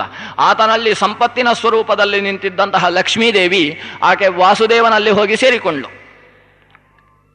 ಇನ್ನು ವಿಜಯಶ್ರೀ ಏನಿತ್ತು ಅದು ಬಲಿಯನ್ನು ಹೋಗಿ ಸೇರಿಕೊಂಡಿತು. ಈತ ನಿರ್ಗತಿಕನಾಗತಕ್ಕಂತಹ ಸ್ಥಿತಿ ಬಂತು. ಆ ಸ್ಥಿತಿಯಲ್ಲಿ ಆತ ಬೃಹಸ್ಪತಿಯನ್ನು ಮುಂದಿಟ್ಟುಕೊಳ್ತಾನೆ. ಬೃಹಸ್ಪತ್ಯಾಚಾರ್ಯರ ಹತ್ರ ಪ್ರಶ್ನೆ ಮಾಡ್ತಾನೆ, ನಾನು ಇಷ್ಟು ಕಷ್ಟದಲ್ಲಿದ್ದೇನೆ, ನನಗೇನಾದರೂ ಉಪದೇಶ ಕೊಡಿ. ಬೃಹಸ್ಪತ್ಯಾಚಾರ್ಯರು ಸುಮಾರು 20 ಪುಟದಷ್ಟು ಉಪದೇಶ ಕೊಡ್ತಾರೆ. ನಾನು ಅದನ್ನಷ್ಟನ್ನು ಬಿಟ್ಬಿಡ್ತೇನೆ, ಯಾಕಂದರೆ ಅದು ಧರ್ಮಶಾಸ್ತ್ರ ಉಪದೇಶ ಮಾಡ್ತಾರೆ. ಬೃಹಸ್ಪತಿ ಧರ್ಮಶಾಸ್ತ್ರ ಅದು. ಯಾವುದಕ್ಕೆ ಯಾವುದು ಪ್ರಾಯಶ್ಚಿತ್ತ, ಯಾರು ಎಂತಹ ಪಾಪವನ್ನು ಮಾಡಲೇಬಾರದು, ಮಾಡಿದ ಮೇಲೆ ಅದನ್ನು ತೊಳೆದುಕೊಳ್ಳತಕ್ಕಂತಹ ಬಗೆ ಹೇಗೆ, ಯಾವುದನ್ನು ಮಾಡಿದರೆ ತೊಳೆದುಕೊಳ್ಳಲಿಕ್ಕೆ ಬರುವುದೇ ಇಲ್ಲ, ಇಷ್ಟೆಲ್ಲ ವಿಚಾರಗಳನ್ನು ಈ ಬೃಹಸ್ಪತ್ಯಾಚಾರ್ಯರು ಹೇಳಿದರು. ಅದರ ಮಧ್ಯದಲ್ಲಿ ಬಹಳ ಸುಂದರವಾದ ಕೆಲವು ಕಥೆಗಳು ಬರ್ತವೆ. ಒಂದು ಚಿಕ್ಕ ಕಥೆಯನ್ನು ನಾವು ನೋಡುವುದಾದರೆ, ಬೃಹಸ್ಪತ್ಯಾಚಾರ್ಯ ಹೇಳ್ತಾರೆ, ನಾವು ದುಡ್ಡು ಸಂಪಾದನೆ ಮಾಡಬೇಕು, ಸಂಪಾದಿಸಿದ್ದನ್ನು ದೇವರಿಗೋಸ್ಕರ ಸಮಾಜಕ್ಕೋಸ್ಕರ ವಿನಿಯೋಗ ಮಾಡಬೇಕು. ಆದರೆ ಸಂಪಾದಿಸುವ ಕ್ರಮ ಚೆನ್ನಾಗಿರಬೇಕು. ಯಾವುದೋ ಮಾರ್ಗದಿಂದ ಸಂಪಾದನೆ ಆದರೆ ಆಯಿತು ಅಂತ 4 ಜನರ ತಲೆ ಒಡೆದು ಸಂಪಾದನೆ ಮಾಡಿ ಅದನ್ನು ದೇವರ ಹುಂಡಿಗೆ ಹಾಕಿದರೂ ಕೂಡ ಅದರಿಂದ ಪಾಪ ತನ್ನಲ್ಲಿ ಉಳ್ಕೊಳ್ಳುತ್ತೆ ಅನ್ನೋದಕ್ಕೆ ಒಂದು ಕಥೆ ಹೇಳ್ತಾರೆ. ಒಬ್ಬ ವಜ್ರ ಅಂತ ಒಬ್ಬ ಚೋರ, ಅವನು ಬಹಳ ಸಮೃದ್ಧವಾದ ಊರಿನಲ್ಲಿ ವಾಸ ಮಾಡ್ತಾ ಇದ್ದ. ಬಾಲ್ಯದಲ್ಲೇ ಕದಿಯುವ ಅಭ್ಯಾಸ ಆಯಿತು. ಆಮೇಲೆ ಕಳ್ಳತನ ಮಾಡಿ ಜೀವನ ಮಾಡುವುದೇ ಅವನ ಕೆಲಸ ಆಯಿತು. ಕಳ್ಳತನ ಮಾಡುವುದು ತನ್ನ ಜೀವನಕ್ಕೋಸ್ಕರ ಅಲ್ಲ, ಕದಿಯುವುದು, ತೆಗೆದುಕೊಂಡು ಹೋಗಿ ಒಂದು ಕಾಡಿನಲ್ಲಿ ನಿರ್ಜನ ಪ್ರದೇಶದಲ್ಲಿ ರಾಶಿ ಹಾಕುವುದು. ಒಂದು ಸಲ ಒಂದು ಕಾಡಿನಲ್ಲಿ ರಾಶಿ ಹಾಕುವುದು, ಅಲ್ಲಿ ದೊಡ್ಡ ರಾಶಿ ಆಯಿತು ಅಂದರೆ ಇನ್ನೊಂದು ಕಾಡಿನಲ್ಲಿ ಮತ್ತೆ ರಾಶಿ ಹಾಕುವುದು. ಹೀಗೆ ಯಾರೂ ನೋಡದೇ ಇರುವ ಜಾಗದಲ್ಲಿ ಸಂಪತ್ತನ್ನು ರಾಶಿ ಸುರಿಯುವುದಕ್ಕೆ ಶುರು ಮಾಡಿದ. ಒಬ್ಬ ಕಾಡಿನಲ್ಲಿ ವಾಸ ಮಾಡ್ತಾ ಇದ್ದ ವ್ಯಾಧ, ಪ್ರಾಣಿ ಹಣನಕ್ಕೋಸ್ಕರ ತಿರುಗಾಡ್ತಾ ಇದ್ದವ, ಈ ಸಂಪತ್ತಿನ ರಾಶಿಯನ್ನು ಕಂಡ. ಹೆದರಿಕೆ ಆಯ್ತು ಅವನಿಗೆ, ಮುಟ್ಲಿಕ್ಕೆ ಹೋಗಲಿಲ್ಲ. ರಾತ್ರಿ ಪೂರ್ತಿ ಅಲ್ಲಿ ಕಾಯ್ತಾ ಕೂತ. ರಾತ್ರಿಯ ಹೊತ್ತು ಈ ವಜ್ರ ಅನ್ನುವ ಚೋರ ಅಲ್ಲಿ ತಂದು ಮತ್ತೆ ಸ್ವಲ್ಪ ರಾಶಿ ಹಾಕಿದ. ಆಗ ಅರ್ಥ ಆಯ್ತು, ಇದು ಕಳ್ಳತನದ ದುಡ್ಡು, ನಾಳೆ ಬೇರೆ ಕಡೆಗೆ ಸಾಗಿಸುವವ ಇದ್ದಾನೆ, ಅದರಿಂದ ನಾನೂ ಸ್ವಲ್ಪ ತಗೊಂಡ್ರೆ ದೋಷ ಇಲ್ಲ ಅಂತ ಯೋಚನೆ ಮಾಡಿದಂತಹ ಆ ವ್ಯಾಧ ಅದರಲ್ಲಿ 100 ಇತ್ತು ಅಂತ ಆದರೆ 10 ತಗೊಂಡ ಅಂತೆ. ಪೂರ್ತಿ ತಗೊಂಡ್ರೆ ಆ ಕಳ್ಳನಿಗೆ ಮೋಸ ಮಾಡಿದ ಹಾಗೆ ಆಗುತ್ತೆ. ಅದರಿಂದ ದಶಾಂಶ ಮಾತ್ರ ಸಾಕು ಅಂತೇಳಿ ಅದರಲ್ಲಿ ಅಷ್ಟು ದೊಡ್ಡ ರಾಶಿಯಲ್ಲಿ ಅದರಲ್ಲಿ 10ನೇ 1 ಪಾಲು ತಾನು ತೆಗೆದುಕೊಂಡು ಮನೆಗೆ ಬಂದ. ಮನೆಗೆ ಬಂದಾಗ ಪತ್ನಿ ಕೇಳ್ತಾಳೆ, ಇಷ್ಟೆಲ್ಲ ಎಲ್ಲಿಂದ ಸಿಕ್ಕಿತು ನಿಮಗೆ ಅಂತ ಕೇಳ್ತಾಳೆ. ಆಗ ಇದು ಕಾಡಿನಲ್ಲಿ ನನಗೆ ಅಕಸ್ಮಾತ್ತಾಗಿ ದಾರಿಗೆ ಅಡ್ಡಲಾಗಿ ಬಿದ್ದಿತ್ತು, ತಗೊಂಡು ಬಂದೆ. ಅವಳು ಕೇಳ್ತಾಳೆ, ಇದನ್ನು ನಾವು ಉಪಯೋಗ ಮಾಡಿ ಪ್ರಯೋಜನ ಇಲ್ಲ, ಇದರಿಂದ ಮಾಡಿದ ಬಂಗಾರದ ಸರವನ್ನು ನಾನು ಹಾಕಿಕೊಳ್ಳುವುದಿಲ್ಲ. ಯಾಕಂದರೆ ನಾವು ಕಷ್ಟಪಟ್ಟು ಸಂಪಾದಿಸಿದ ದುಡ್ಡು ನಮಗೆ ಕೊನೆಗೆ ತನಕ ಉಳಿಯುತ್ತಂತೆ. ಯಾವುದು ಅಡ್ಡ ಮಾರ್ಗದಿಂದ ಬರುತ್ತೆ ಅದು ಮಧ್ಯದಲ್ಲೇ ಹೋಗುತ್ತೆ. ಅಥವಾ ಆತ್ಮ ಪ್ರಯಾಸೇನ ಕೃಚ್ಛ್ರಾತ್ ಯದ್ ಲಭ್ಯತೆ ಧನಂ ತದೇವ ತಿಷ್ಠತಿ ಚಿರಾತ್ ಅನ್ಯದ್ ಗಚ್ಚತಿ ಕಾಲತಃ. ನಾವು ಪ್ರಯತ್ನದಿಂದ ಸಂಪಾದಿಸಿದ್ದು, ಬೆವರು ಸುರಿಸಿ ಸಂಪಾದಿಸಿದ್ದು ಹೌದಾದರೆ ಅದು ಕೊನೆಯ ತನಕ ಉಳಿಯೋ ದುಡ್ಡು. ಯಾವುದೋ ಲಾಟ್ರಿ ಟಿಕೆಟಲ್ಲಿ ಬಂದದ್ದು, ದಾರಿಯಲ್ಲಿ ಬಿದ್ದದ್ದು ಸಿಕ್ಕಿದ್ದು ಅಂತಾದರೆ ಅದು ಗಚ್ಚತಿ ಕಾಲತಃ, ಕೆಲವು ಸಮಯ ಕೈಯಲ್ಲಿರುತ್ತೆ, ಆಮೇಲೆ ಹೇಗೆ ಹೋಯಿತು ಅಂತ ಗೊತ್ತಾಗುವುದಿಲ್ಲ. ಆದ್ದರಿಂದ ಈ ದುಡ್ಡನ್ನು ಬಂಗಾರ ಮಾಡಿ ನಾನು ಮೈ ಮೇಲೆ ಧರಿಸುವುದಿಲ್ಲ ಅಂತ ಆಕೆ ಹೇಳ್ತಾಳೆ. ಆಗ ಗಂಡನಿಗೆ ಬುದ್ಧಿ ಬರುತ್ತೆ, ಹೌದಲ್ಲ, ದಾರಿಯಲ್ಲಿ ಸಿಕ್ಕಿದ್ದು ತಂದದ್ದು, ಹಾಗಾದರೆ ಇದನ್ನು ವಿನಿಯೋಗಿಸುವುದೇ. ನಾವು ಹೊಟ್ಟೆಗೆ ತಿನ್ನುವುದಕ್ಕೆ ಬೇಕಾದಷ್ಟು ನಮಗೆ ಮಾಂಸವೇ ಆಗಬೇಕು, ಅದು ಹಸಿ ಮಾಂಸ ಆಗಬೇಕು, ಕಾಡಲ್ಲಿ ತಂದೆ ತರ್ತೇನೆ. ಇನ್ನು ಬಂದ ದುಡ್ಡನ್ನು ವಿನಿಯೋಗಿಸುವುದು ಹೇಗೆ? ಹೆಂಡತಿಯ ಮೈ ಮೇಲೆ ಬಂಗಾರ ಮಾಡಿ ಹಾಕಬೇಕು ಅಂತ ಆಲೋಚನೆ ಮಾಡಿದ್ದ. ಅವಳು ಆಗೋಲ್ಲ ಅಂತಾಳೆ, ಇನ್ನು ಹೇಗೆ ವಿನಿಯೋಗಿಸುವುದು? ಆಗ ಅವಳೇ ಹೇಳ್ತಾಳೆ, ಅಕಸ್ಮಾತ್ತಾಗಿ ದುಡ್ಡು ಸಿಕ್ಕಿದ್ರೆ ಅದನ್ನು ದೇವರಿಗೋಸ್ಕರ ವಿನಿಯೋಗಿಸಬೇಕು ಅಂತುಂಟು. ಆದ್ದರಿಂದ ಯಾವ ಊರಲ್ಲಿ ಬಾವಿ ಕೆರೆ ನೀರಿನ ವ್ಯವಸ್ಥೆ ಇಲ್ಲವೋ ಅಲ್ಲಿ ಒಳ್ಳೆಯ ಬಾವಿ ಕೆರೆಯನ್ನು ತೋಡಿಸುವುದರ ಮೂಲಕ ಅದನ್ನು ಉಪಯೋಗ ಮಾಡಿ. ವ್ಯಾಧ ಸಮಾಜ ಸೇವೆಗೆ ಇಳಿದ. ಒಂದು ಊರಿಗೆ ಹೋದ, ನೀರು ಇತ್ತು. ಮತ್ತೊಂದು ಊರಿಗೆ ಹೋದ, ಅಲ್ಲಿ ನೀರಿನ ವ್ಯವಸ್ಥೆ ಇರಲಿಲ್ಲ. ಅಲ್ಲಿ ದೊಡ್ಡ ಕೆರೆ ತೋಡಿಸಿದ, ಕೆರೆಗೆ ಕಲ್ಲು ಕಟ್ಟಿಸಿ ಅರ್ಧದಷ್ಟು ಕೆಲಸ ಆಯಿತು. ಆಗ ಕೆಲಸ ಮಾಡುವವರಿಗೆ ದುಡ್ಡು ಕೊಟ್ಟು ಅಸಂಪೂರ್ಣಂತೂ ತತ್ಕರ್ಮ ದೃಷ್ಟ ಚಿಂತಾಕುಲೋಭವತ್. ಕೆಲಸ ಪೂರ್ತಿ ಆಗಲಿಲ್ಲ, ದುಡ್ಡು ಖಾಲಿ ಆಯಿತು. ಕೆಲಸ ಪೂರ್ತಿ ಆಗಲಿಲ್ಲಲ್ಲ, ನನ್ನ ಹೆಸರು ಅರ್ಧ ಉಳಿಯುವ ಹಾಗಾಯ್ತಲ್ಲ, ಕೊನೆಗೆ ಒಂದು ಕಲ್ಲಲ್ಲಿ ಹೆಸರು ಹಾಕುವಲ್ಲಿ ಅದನಕ್ಕಾದರೂ ಕೆಲಸ ಆಗಬೇಕಲ್ಲ, ಅದು ಆಗಲಿಲ್ಲ ಅಲ್ಲ. ಯೋಚನೆ ಮಾಡಿದ. ಕೊನೆಗೆ ಮತ್ತೆ ಆ ವಜ್ರ ಮತ್ತೆ ಎಲ್ಲಿ ರಾಶಿ ಹಾಕ್ತಾನೆ ಅಂತ ನೋಡಿದ. ಹಿಂದೆ ಹಾಕಿದ ರಾಶಿ ಖಾಲಿಯಾಗಿತ್ತು, ಅಲ್ಲಿರಲಿಲ್ಲ ವಜ್ರ. ಅದನ್ನು ದೇಶ ಪರ್ಯಟನೆ ಮಾಡಿದ್ದು. ಯಾಕಂದರೆ ನಿನ್ನೆ ಇದ್ದದ್ದು 100 ಅಂತಾದರೆ ಇವತ್ತು 90 ಇದೆ, ಯಾರೋ ಗೊತ್ತಾಗಿದೆ ಈ ಜಾಗ ಅಂತ ಅವನಿಗೆ ಆಯಿತು. ಅದನ್ನು ಮತ್ತೆ ಎಲ್ಲೋ ಬೇರೆ ಕಡೆಗೆ ಸ್ಥಳಾಂತರಿಸಿದ್ದ. ಆಮೇಲೆ ವಜ್ರನನ್ನು ಹುಡುಕಿಕೊಂಡು ಹೊರಟ. ವಜ್ರನಿಗೆ ಕಾಣಿಸದೇ ಇರುವ ಹಾಗೆ ವಜ್ರ ಎಲ್ಲಿ ದುಡ್ಡು ಹಾಕ್ತಾನೆ ಅಂತ ನೋಡಿಕೊಂಡು ಅಲ್ಲಿ ಹೋಗಿ ಅದರಿಂದ ಮತ್ತೆ ಅಷ್ಟು ದುಡ್ಡನ್ನು ತಂದು ಕೆಲಸ ಮುಗಿಸಿದ ಮೇಲೆ ದುಡ್ಡು ಉಳಿಯಿತು. ಇನ್ನೇನು ಮಾಡುವುದು ಅಂತ ಆಲೋಚನೆ ಮಾಡಿದ. ಅದಕ್ಕೆ ಆ ಸರೋವರದ ಮಧ್ಯದಲ್ಲಿ ಒಂದು ಸೇತುವೆಯನ್ನು ಕಟ್ಟಿದ. ಸರೋವರದ ಮಧ್ಯದಲ್ಲಿ ಒಂದು ವಿಷ್ಣುವಿನ ದೇವಸ್ಥಾನವನ್ನು ನಿರ್ಮಿಸಿದ. ಮಧ್ಯೆ ಜಲಾವೃತಸ್ಥೇನ ಪ್ರಾಸಾದಶ್ಚಾಪಿ ಶಾರ್ಂಗಿಣ. ಅಲ್ಲಿ ಶಾರ್ಂಗಪಾಣಿಯಾದ ಭಗವಂತನ ಮೂರ್ತಿಯನ್ನು ವಿಪ್ರರ ಮೂಲಕವಾಗಿ ಪ್ರತಿಷ್ಠಾಪನೆ ಮಾಡಿಸಿದ. ಒಂದು ದೇವಸ್ಥಾನ ನಿರ್ಮಾಣ ಮಾಡಿಸಿದ. ದೇವಸ್ಥಾನದಲ್ಲಿ ಮಹಾದ್ವಾರ ಇಡುವ ಹೊತ್ತಿಗೆ ದುಡ್ಡು ಖಾಲಿಯಾಯಿತು. ಇನ್ನೇನು ಮಾಡುವುದು ಅಂತ ಮತ್ತೆ ವಜ್ರನನ್ನು ಹುಡುಕಿಕೊಂಡು ಹೋಗಿ ಅವನಿಗೆ ಗೊತ್ತಾಗದೇ ಇರುವ ಹಾಗೆ ಅವನು ಕದ್ದಿಟ್ಟ ದುಡ್ಡನ್ನು ಮತ್ತೆ ತಂದು ದೇವಸ್ಥಾನ ಮುಗಿಸಿದ. ಅಷ್ಟೊತ್ತಿಗೆ ಸ್ವಲ್ಪ ದುಡ್ಡು ಉಳಿಯಿತು. ಉಳಿದ ದುಡ್ಡಿನಲ್ಲಿ ಏನು ಮಾಡುವುದು ಅಂತ ದೇವಸ್ಥಾನದ ಮುಂದುಗಡೆ ವಿಷ್ಣುವಿನ ದೇವಸ್ಥಾನಕ್ಕಿಂತ ದೊಡ್ಡ ಶಿವ ದೇವಸ್ಥಾನ ನಿರ್ಮಾಣ ಮಾಡಿದ. ದುಡ್ಡು ಖಾಲಿ ಆಯಿತು ಅರ್ಧದಲ್ಲಿ. ಮತ್ತೆ ತಂದು ಶಿವ ದೇವಸ್ಥಾನ ಮುಗಿದಾಗ ಉಳಿಯಿತು. ಏನು ಮಾಡುವುದು? ಅದಕ್ಕೋಸ್ಕರ ಅರ್ಚಕರಿಗೆ ವ್ಯವಸ್ಥೆ ಬೇಕಲ್ಲ ಅಂತೇಳಿ ಅರ್ಚಕರಿಗೆ ಒಂದು ಮನೆ ಕಟ್ಟಿಸಿದ. ಅದರ ಸುತ್ತ ಇದ್ದ ಕಾಡುಗಳನ್ನೆಲ್ಲ ಕಡಿದು ಎಲ್ಲ ಗದ್ದೆ ಮಾಡಿಸಿದ. ಈ ಗದ್ದೆಯಿಂದ ಬರುವಂತಹದ್ದೆಲ್ಲ ದೇವರಿಗೆ ಸಂಬಂಧಿಸಿದ್ದು ಅಂತ ತೀರ್ಮಾನ ಮಾಡಿದ. ಕ್ಷೇತ್ರಾಣ್ಯಪಿ ಚಕಾರ ಸಹ ದೇವತಾಭ್ಯೋ ದ್ವಿಜೇಭ್ಯಶ್ಚ ಪ್ರದತ್ತಾನಿ ವಿಭಜ್ಯವೈ. ಅದನ್ನೆಲ್ಲ ಇದಿಷ್ಟು ಅರ್ಚನೆ ಮಾಡತಕ್ಕಂತಹ ಕೀಳು ಶಾಂತಿ, ಹಿರಿಯ ಶಾಂತಿ ಅವರಿಗೆಲ್ಲ ಸಂಬಂಧಿಸಿದ್ದು ಅಂತ ಒಂದಷ್ಟು, ದೇವರಿಗೆ ಸಂಬಂಧಿಸಿದ್ದು ಅಂತ ಒಂದಿಷ್ಟು, ಹೀಗೆಲ್ಲ ಮಾಡಿ ದೇವಸ್ಥಾನಕ್ಕೆ ಬೇಕಾದ ಎಲ್ಲ ವ್ಯವಸ್ಥೆಯನ್ನು ಮಾಡಿಸಿದ. ಅಲ್ಲಿಗೆ ಅವನಿಗೆ ತೃಪ್ತಿಯಾಯಿತು. ಎಲ್ಲ ಬ್ರಾಹ್ಮಣರನ್ನು ಸೇರಿಸಿದ. ನನ್ನ ಶಕ್ತಿಯಿಂದ ನಾನು ಮಾಡಿದ್ದಲ್ಲ, ನಾನೊಬ್ಬ ಸಾಮಾನ್ಯ ನಿಷಾದ, ಆದರೂ ದೇವರು ನನ್ನ ಕೈಯಲ್ಲಿ ಇಷ್ಟು ದೊಡ್ಡ ಕೆಲಸ ಮಾಡಿಸಿದ್ದಾನೆ, ಇನ್ನು ಮುಂದೆ ದೇವರ ಅರ್ಚನೆ ಎಲ್ಲ ನಿಮ್ಮ ಕೈಗೆ ಬಿಟ್ಟದ್ದು ಅಂತ ಅವರಿಗೆ ತೊಡಿಸಿದ. ಎಲ್ಲ ಬ್ರಾಹ್ಮಣರು ಸೇರಿ ಅವನಿಗೆ ಒಂದು ಶಾಲು ಹಾಕಿ ಸನ್ಮಾನ ಮಾಡಿ, ನಿನ್ನ ಹೆಸರು ಇನ್ನು ಮುಂದೆ ದ್ವಿಜವರ್ಮ ಅಂತ ನಿನ್ನ ಹೆಸರು ಅಂತ ಹೇಳಿದ. ಅವನಿಗೆ ಒಂದು ಹೊಸ ಬಿರುದು ಕೊಟ್ಟು, ದ್ವಿಜವರ್ಮೇತಿ ನಾಮಾಸ್ಮೈ ತಸ್ಯೈ ಶೀಲವತಿ ಚಕ್ರುಹು ಸಂತುಷ್ಟ ಮನಸಃ ಮಹಾತ್ಮಾನಃ ಮಹೌಜಸಹಾನ್. ಎಲ್ಲ ಊರಿನವರೆಲ್ಲ ಸೇರಿ ಅವನಿಗೆ ಸನ್ಮಾನ ಮಾಡಿ ದ್ವಿಜವರ್ಮ ಅಂತ ಹೆಸರು ಕೊಟ್ಟರು. ದ್ವಿಜರಿಗೆಲ್ಲ ಕವಚಪ್ರಾಯವಾಗಿ ನಿಂತ ವ್ಯಕ್ತಿ ನೀನು ಅಂತ. ಅವಳಿಗೆ ಶೀಲವತಿ ಅಂತ ಹೆಸರಿಟ್ಟು. ಹಿಂದೆ ಏನೋ ವಿಚಿತ್ರವಾದ ಹೆಸರಿದ್ದಿರಬೇಕು, ಯಾಕಂದ್ರೆ ವ್ಯಾಧ ಕುಲದಲ್ಲಿ ಬಂದವರು. ಇವತ್ತು ಆ ಬ್ರಾಹ್ಮಣ ಅಗ್ರಹಾರದ ಸಮೀಪದಲ್ಲಿ ಅವರಿಗೂ ಒಂದು ಮನೆಯನ್ನು ಕಟ್ಟಿಕೊಟ್ರು ಬ್ರಾಹ್ಮಣರು. ಅದರಲ್ಲಿ ಅವರು ವಾಸ ಮಾಡುವುದಕ್ಕೆ ಶುರು ಮಾಡಿದರು. ಕಾಲ ಆಯಿತು, ಕೊನೆಗೆ ಶರೀರ ತ್ಯಾಗ ಮಾಡಿದ್ದಾನೆ ಆ ದ್ವಿಜವರ್ಮ. ಶರೀರ ತ್ಯಾಗ ಮಾಡಿದ ಹೊತ್ತಿಗೆ ವಿಷ್ಣು ದೂತರು ಬಂದರು, ಯಮದೂತರು ಅಜಮಿಳನಿಗೆ ಬಂದ ಹಾಗೆ ಎಲ್ಲರೂ ಬಂದು ಗಲಾಟೆಯೇ ಗಲಾಟೆ. ಇವನು ಯಾರಿಗೆ ಸೇರಬೇಕು? ಯಮಸ್ಯ ಬ್ರಹ್ಮಣೋ ವಿಷ್ಣೋ ದೂತಾ ರುದ್ರಸ್ಯ ಚಾಗತಾಹ ಅನ್ಯೋನ್ಯಂ ಅಭವತ್ತೇಷಾಂ ಯುದ್ಧಂ ದೇವಾಸುರೋಪಮಂ ಅಂತ ಭಾರಿ ದೊಡ್ಡ ಯುದ್ಧ ಆಗುತ್ತೆ. ಯುದ್ಧ ಆಗಿ ಕೊನೆಗೆ ಅಷ್ಟು ಹೊತ್ತಿಗೆ ಅಲ್ಲಿಗೆ ಸಾಕ್ಷಾತ್ ನಾರದರು ಬರ್ತಾರೆ. ಬಂದು ಹೇಳ್ತಾರೆ, ಇವನು ಯಾರೂ ಕರ್ಕೊಂಡು ಹೋಗೋದು ಬೇಡ, ಇವನು ಹೋಗಲಿಕ್ಕೆ ಇರುವವನೇ ಅಲ್ಲ, ಇವನು ಇಲ್ಲೇ ಪಿಶಾಚಿಯಾಗಿ ತಿರುಗಾಡಬೇಕು. ಇನ್ನು 12 ವರ್ಷವಾದರೂ ಪಿಶಾಚಿಯಾಗಿ ಚಚಾರ ದ್ವಾದಶಾಬ್ದಂತೂ ವಾಯುಭೂತಃ ಅಂತರಿಕ್ಷಗಃ, ಅವನು ರಾಕ್ಷಸನಾಗಿ ಆಕಾಶದಲ್ಲಿ ತಿರುಗಾಡುವ ಕೆಲಸ ಆಯ್ತು ಅವನಿಗೆ. ಅವನ ಜೊತೆಗೆ ಅವನ ಪತ್ನಿಯೂ ಮೃತಳಾಗಿದ್ದಾಳೆ. ಆ ಆತ್ಮ ಇದನ್ನು ಕೇಳಿ ಹೇಳುತ್ತೆ, ಏನು ದೇವಸ್ಥಾನವನ್ನು ಕಟ್ಟಿಸಿದ ನನ್ನ ಗಂಡ ಅವನು ಪಿಶಾಚಿಯಾಗಿ ತಿರುಗಾಡುವುದು ಅಂದ್ರೆ ಏನರ್ಥ? ಆಗ ನಾರದರು ಹೇಳ್ತಾರೆ, ನೀನೇನು ಬೇಸರ ಮಾಡಬೇಡ, ನಿಂಗೆ ಸತ್ಯಲೋಕದಲ್ಲಿ ಸ್ಥಾನ ಇದೆ, ಸತ್ಯಲೋಕಕ್ಕೆ ಹೋಗು. ಆಗ ಅವಳು ಹೇಳ್ತಾಳೆ, ವಿನಾ ಪತಿಮಹಂ ತೇನ ನಗಚ್ಛೇಯಂ ಪಿತಾಮಹಂ, ನಾನು ಸತ್ಯಲೋಕಕ್ಕೆ ಹೋಗುವುದಕ್ಕೆ ಸಾಧ್ಯ ಇಲ್ಲ, ಗಂಡನನ್ನು ಇಲ್ಲಿ ಬಿಟ್ಟು ಅಲ್ಲಿಗೆ ಹೋಗುವುದಂದ್ರೆ ಏನು? ಅದಾಗುವುದಿಲ್ಲ. ನನ್ನ ಗಂಡನ ಪಾಪ ಪ್ರಾಯಶ್ಚಿತ್ತ ಆಗಬೇಕಾದ್ರೆ ನಾನೇನು ಮಾಡಬೇಕು ಹೇಳಿ? ಆಮೇಲೆ ಅದನ್ನೆಲ್ಲ ತೀರಿಸಿ ನಾನು ಗಂಡನ ಜೊತೆಗೇನೇ ಊರ್ಧ್ವಲೋಕಕ್ಕೆ ಹೋಗುವುದು. ಆಗ ನಾರದರು ಆಕೆಗೆ ಪ್ರಾಯಶ್ಚಿತ್ತ ವಿಧಿಯನ್ನು ಉಪದೇಶ ಮಾಡ್ತಾರೆ.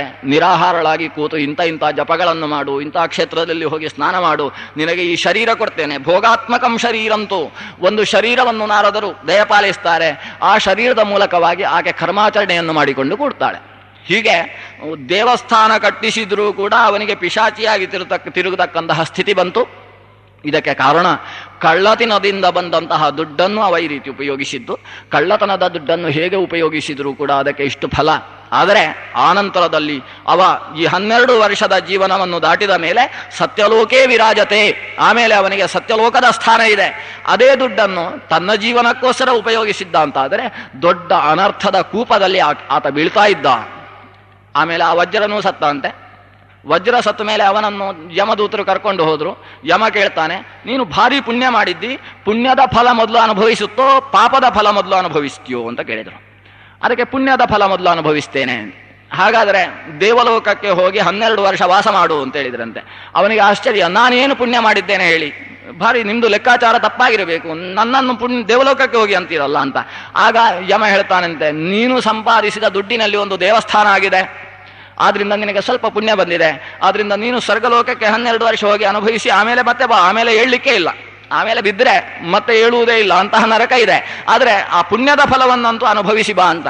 ಹೀಗೆ ಗೊತ್ತೇ ಇಲ್ಲದೆ ತಾನು ಕದ್ದ ದುಡ್ಡಿನಿಂದ ಒಂದು ದೇವಸ್ಥಾನ ಆದರೂ ಫಲ ಸಿಗುತ್ತೆ ಅನ್ನೋ ಒಂದು ಸುಂದರವಾದ ಕಥೆಯನ್ನು ಹೇಳಿ ಇಂದ್ರ ದುಡ್ಡೆಲ್ಲ ಕಳೆದು ಹೋಗಿ ಭಾರಿ ತಲೆಬಿಸಿಯಲ್ಲಿದ್ದಾಗ ಅವನಿಗೆ ಸಮಾಧಾನ ಮಾಡುವುದಕ್ಕೋಸ್ಕರ ಬೃಹಸ್ಪತ್ಯಾಚಾರ್ಯರು ಈ ಕಥೆಯನ್ನು ಹೇಳಿದರು. ಇನ್ನು ಮುಂದೆ ಸಮುದ್ರ ಮಥನ ಮಾಡುವುದಕ್ಕೋಸ್ಕರ ನಾರಾಯಣನ ಉಪದೇಶ, ಆ ಕಾಲದಲ್ಲಿ ಲಲಿತಾದೇವಿಯ ಉತ್ಪತ್ತಿ ಇತ್ಯಾದಿ ಕಥೆಯನ್ನು ಮತ್ತೆ ನಾಳೆ ಮತ್ತು ನಾಡಿದ್ದು ಸೇರಿದಾಗ ಲಲಿತೋಪಾಖ್ಯಾನವನ್ನು ಗಮನಿಸೋಣ. ಶ್ರೀಕೃಷ್ಣ. ಇವಿಷ್ಟು ಈ ಲಲಿತೋಪಾಖ್ಯಾನದಲ್ಲಿ ಬರುವ ಮಂತ್ರಗಳು. ಅದರಲ್ಲಿ ಈಗ ಲಲಿತೆಯ ಸೃಷ್ಟಿ, ಲಲಿತೆಯ ಪ್ರಾದುರ್ಭಾವ ಹೇಗಾಯಿತು ಅನ್ನುವ ವಿಷಯವನ್ನು ನಾವು ಪ್ರಾರಂಭಿಸಿದ್ವಿ. ಮೊದಲನೆಯದಾಗಿ ಸಮುದ್ರ ಮಥನದ ಕಾಲದಲ್ಲಿ ಲಲಿತೆ ಉದ್ಭವಿಸಿದ್ಲು.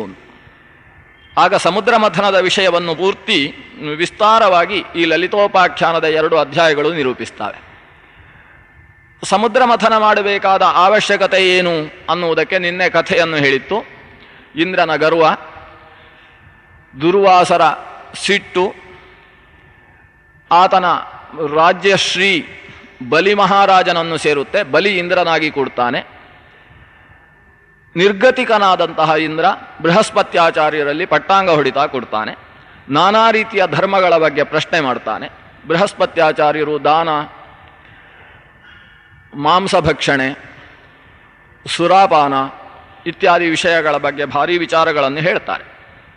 ಅದರಲ್ಲಿ ದಾನಕ್ಕೆ ಸಂಬಂಧಪಟ್ಟ ಹಾಗೆ ಒಂದು ಕಥೆಯನ್ನು ನಾನು ನಿನ್ನೆ ನಿರೂಪಿಸಿದ್ದೆ, ವಜ್ರ ಅಂತಕ್ಕಂತಹ ಚೋರನಿಗೆ ಸಂಬಂಧಿಸಿದ ಕಥೆ.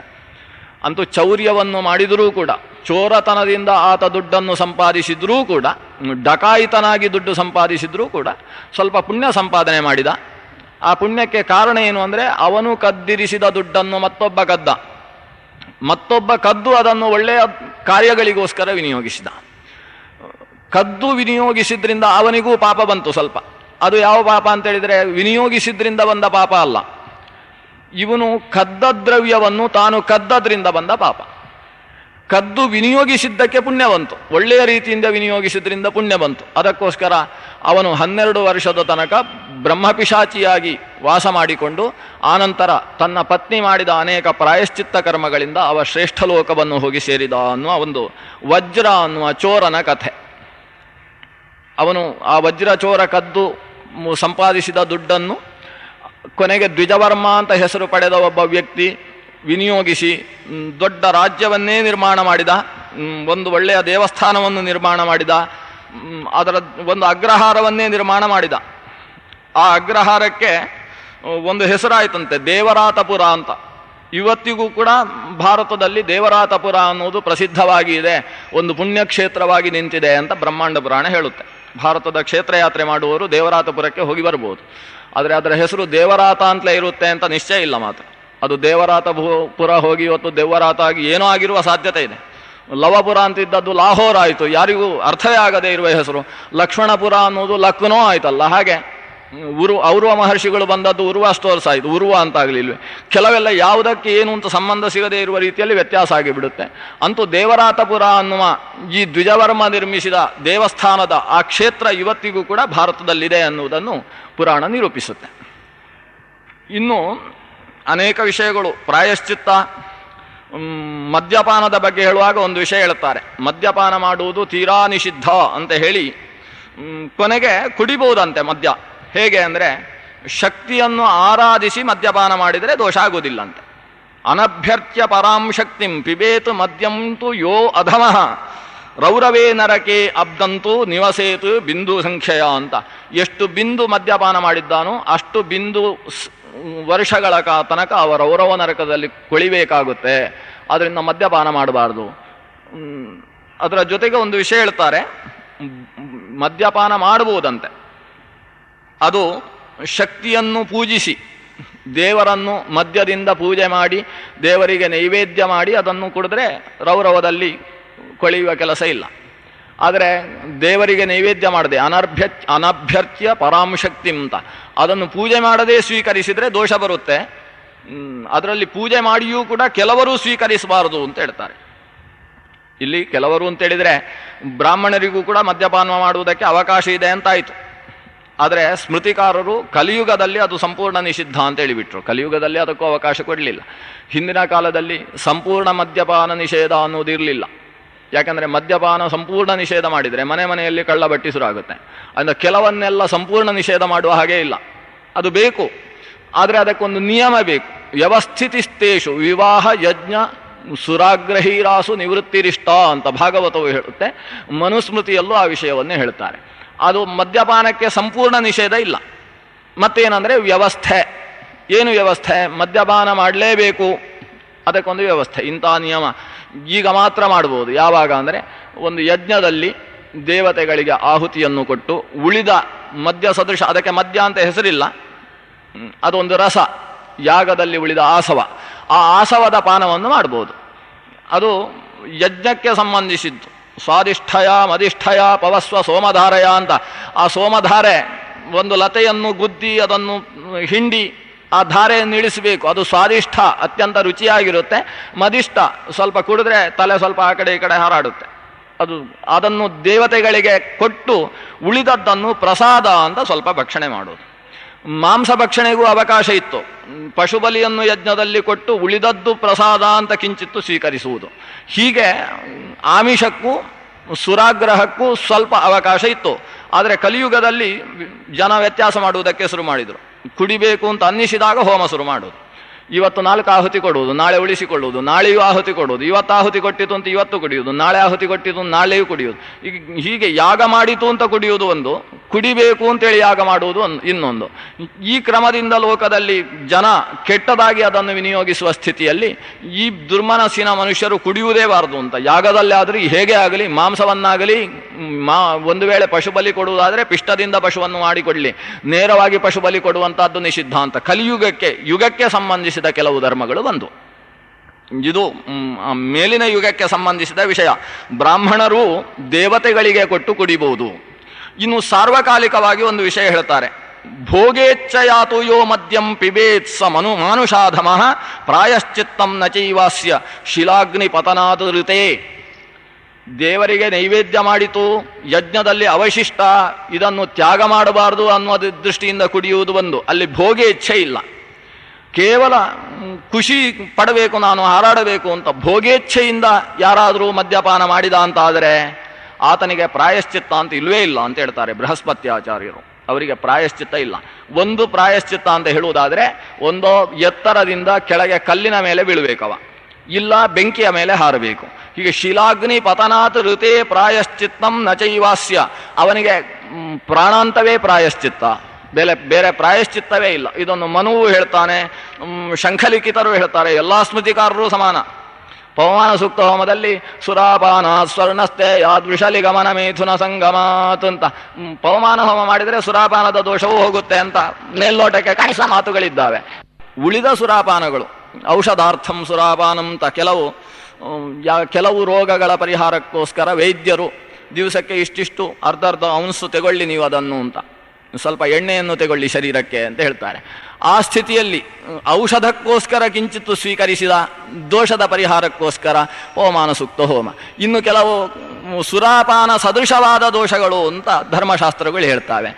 ನಿಂತುಕೊಂಡು ಒಂದು ಕೈಯಲ್ಲಿ ನೀರು ಹಿಡಿದುಕೊಂಡು ಎತ್ತಿಕೊಂಡು ಕುಡಿತಕ್ಕಂಥದ್ದು, ನಿಂತುಕೊಂಡು ಜಲಪಾನ ಮಾಡುವಂಥದ್ದು ಸುರಾಪಾನ ಸದೃಶವಾದ ದೋಷವನ್ನು ಉಂಟು ಮಾಡುತ್ತೆ. ಏಕಾದಶಿಯ ದಿವಸ ಎಳನೀರು ಕುಡಿತು ಅಂತಾದರೆ ಅದು ಸುರಾಪಾನ ಸದೃಶವಾದ ದೋಷ ಅಂತ ಇಂಥದ್ದು ಒಂದು ಲಿಸ್ಟ್ ಇದೆ ಧರ್ಮಶಾಸ್ತ್ರದಲ್ಲಿ, ಸುರಾಪಾನಕ್ಕೆ ಸದೃಶವಾದ ದೋಷಗಳು ಅಂತ.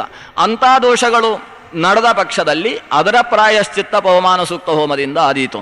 ಭೋಗೇಚ್ಛೆಯಿಂದ ಸುರಾಪಾನವನ್ನು ಮಾಡಿದರೆ ಮಾತ್ರ ಅದಕ್ಕೆ ಪ್ರಾಯಶ್ಚಿತ್ತ ಇಲ್ಲ ಅನ್ನುವುದನ್ನು ಬ್ರಹ್ಮಾಂಡ ಪುರಾಣವು ಕೂಡ ಅನುಮತಿಸುತ್ತೆ. ಹೀಗೆ ಅನೇಕ ಧರ್ಮಗಳ ನಿರೂಪಣೆಯನ್ನು ಬೃಹಸ್ಪತ್ಯಾಚಾರ್ಯರು ಮಾಡ್ತಾರೆ. ಮತ್ತೆ ಪ್ರಕೃತಕ್ಕೆ ಬರ್ತಾರೆ. ದೇವೇಂದ್ರ ಇಷ್ಟೆಲ್ಲ ಕೇಳ್ತಾನೆ. ಕೇಳಿದ ಮೇಲೆ ಅದೆಲ್ಲ ಸರಿ, ಈಗ ನನ್ನ ಐಶ್ವರ್ಯ ಎಲ್ಲ ಹೋಯ್ತಲ್ಲ, ಈ ಐಶ್ವರ್ಯವನ್ನು ಮತ್ತೆ ಪಡಿಬೇಕಾದ್ರೆ ನಾನು ಮಾಡಬೇಕಾದ ಪ್ರಾಯಶ್ಚಿತ್ತ ಏನು ಹೇಳಿ.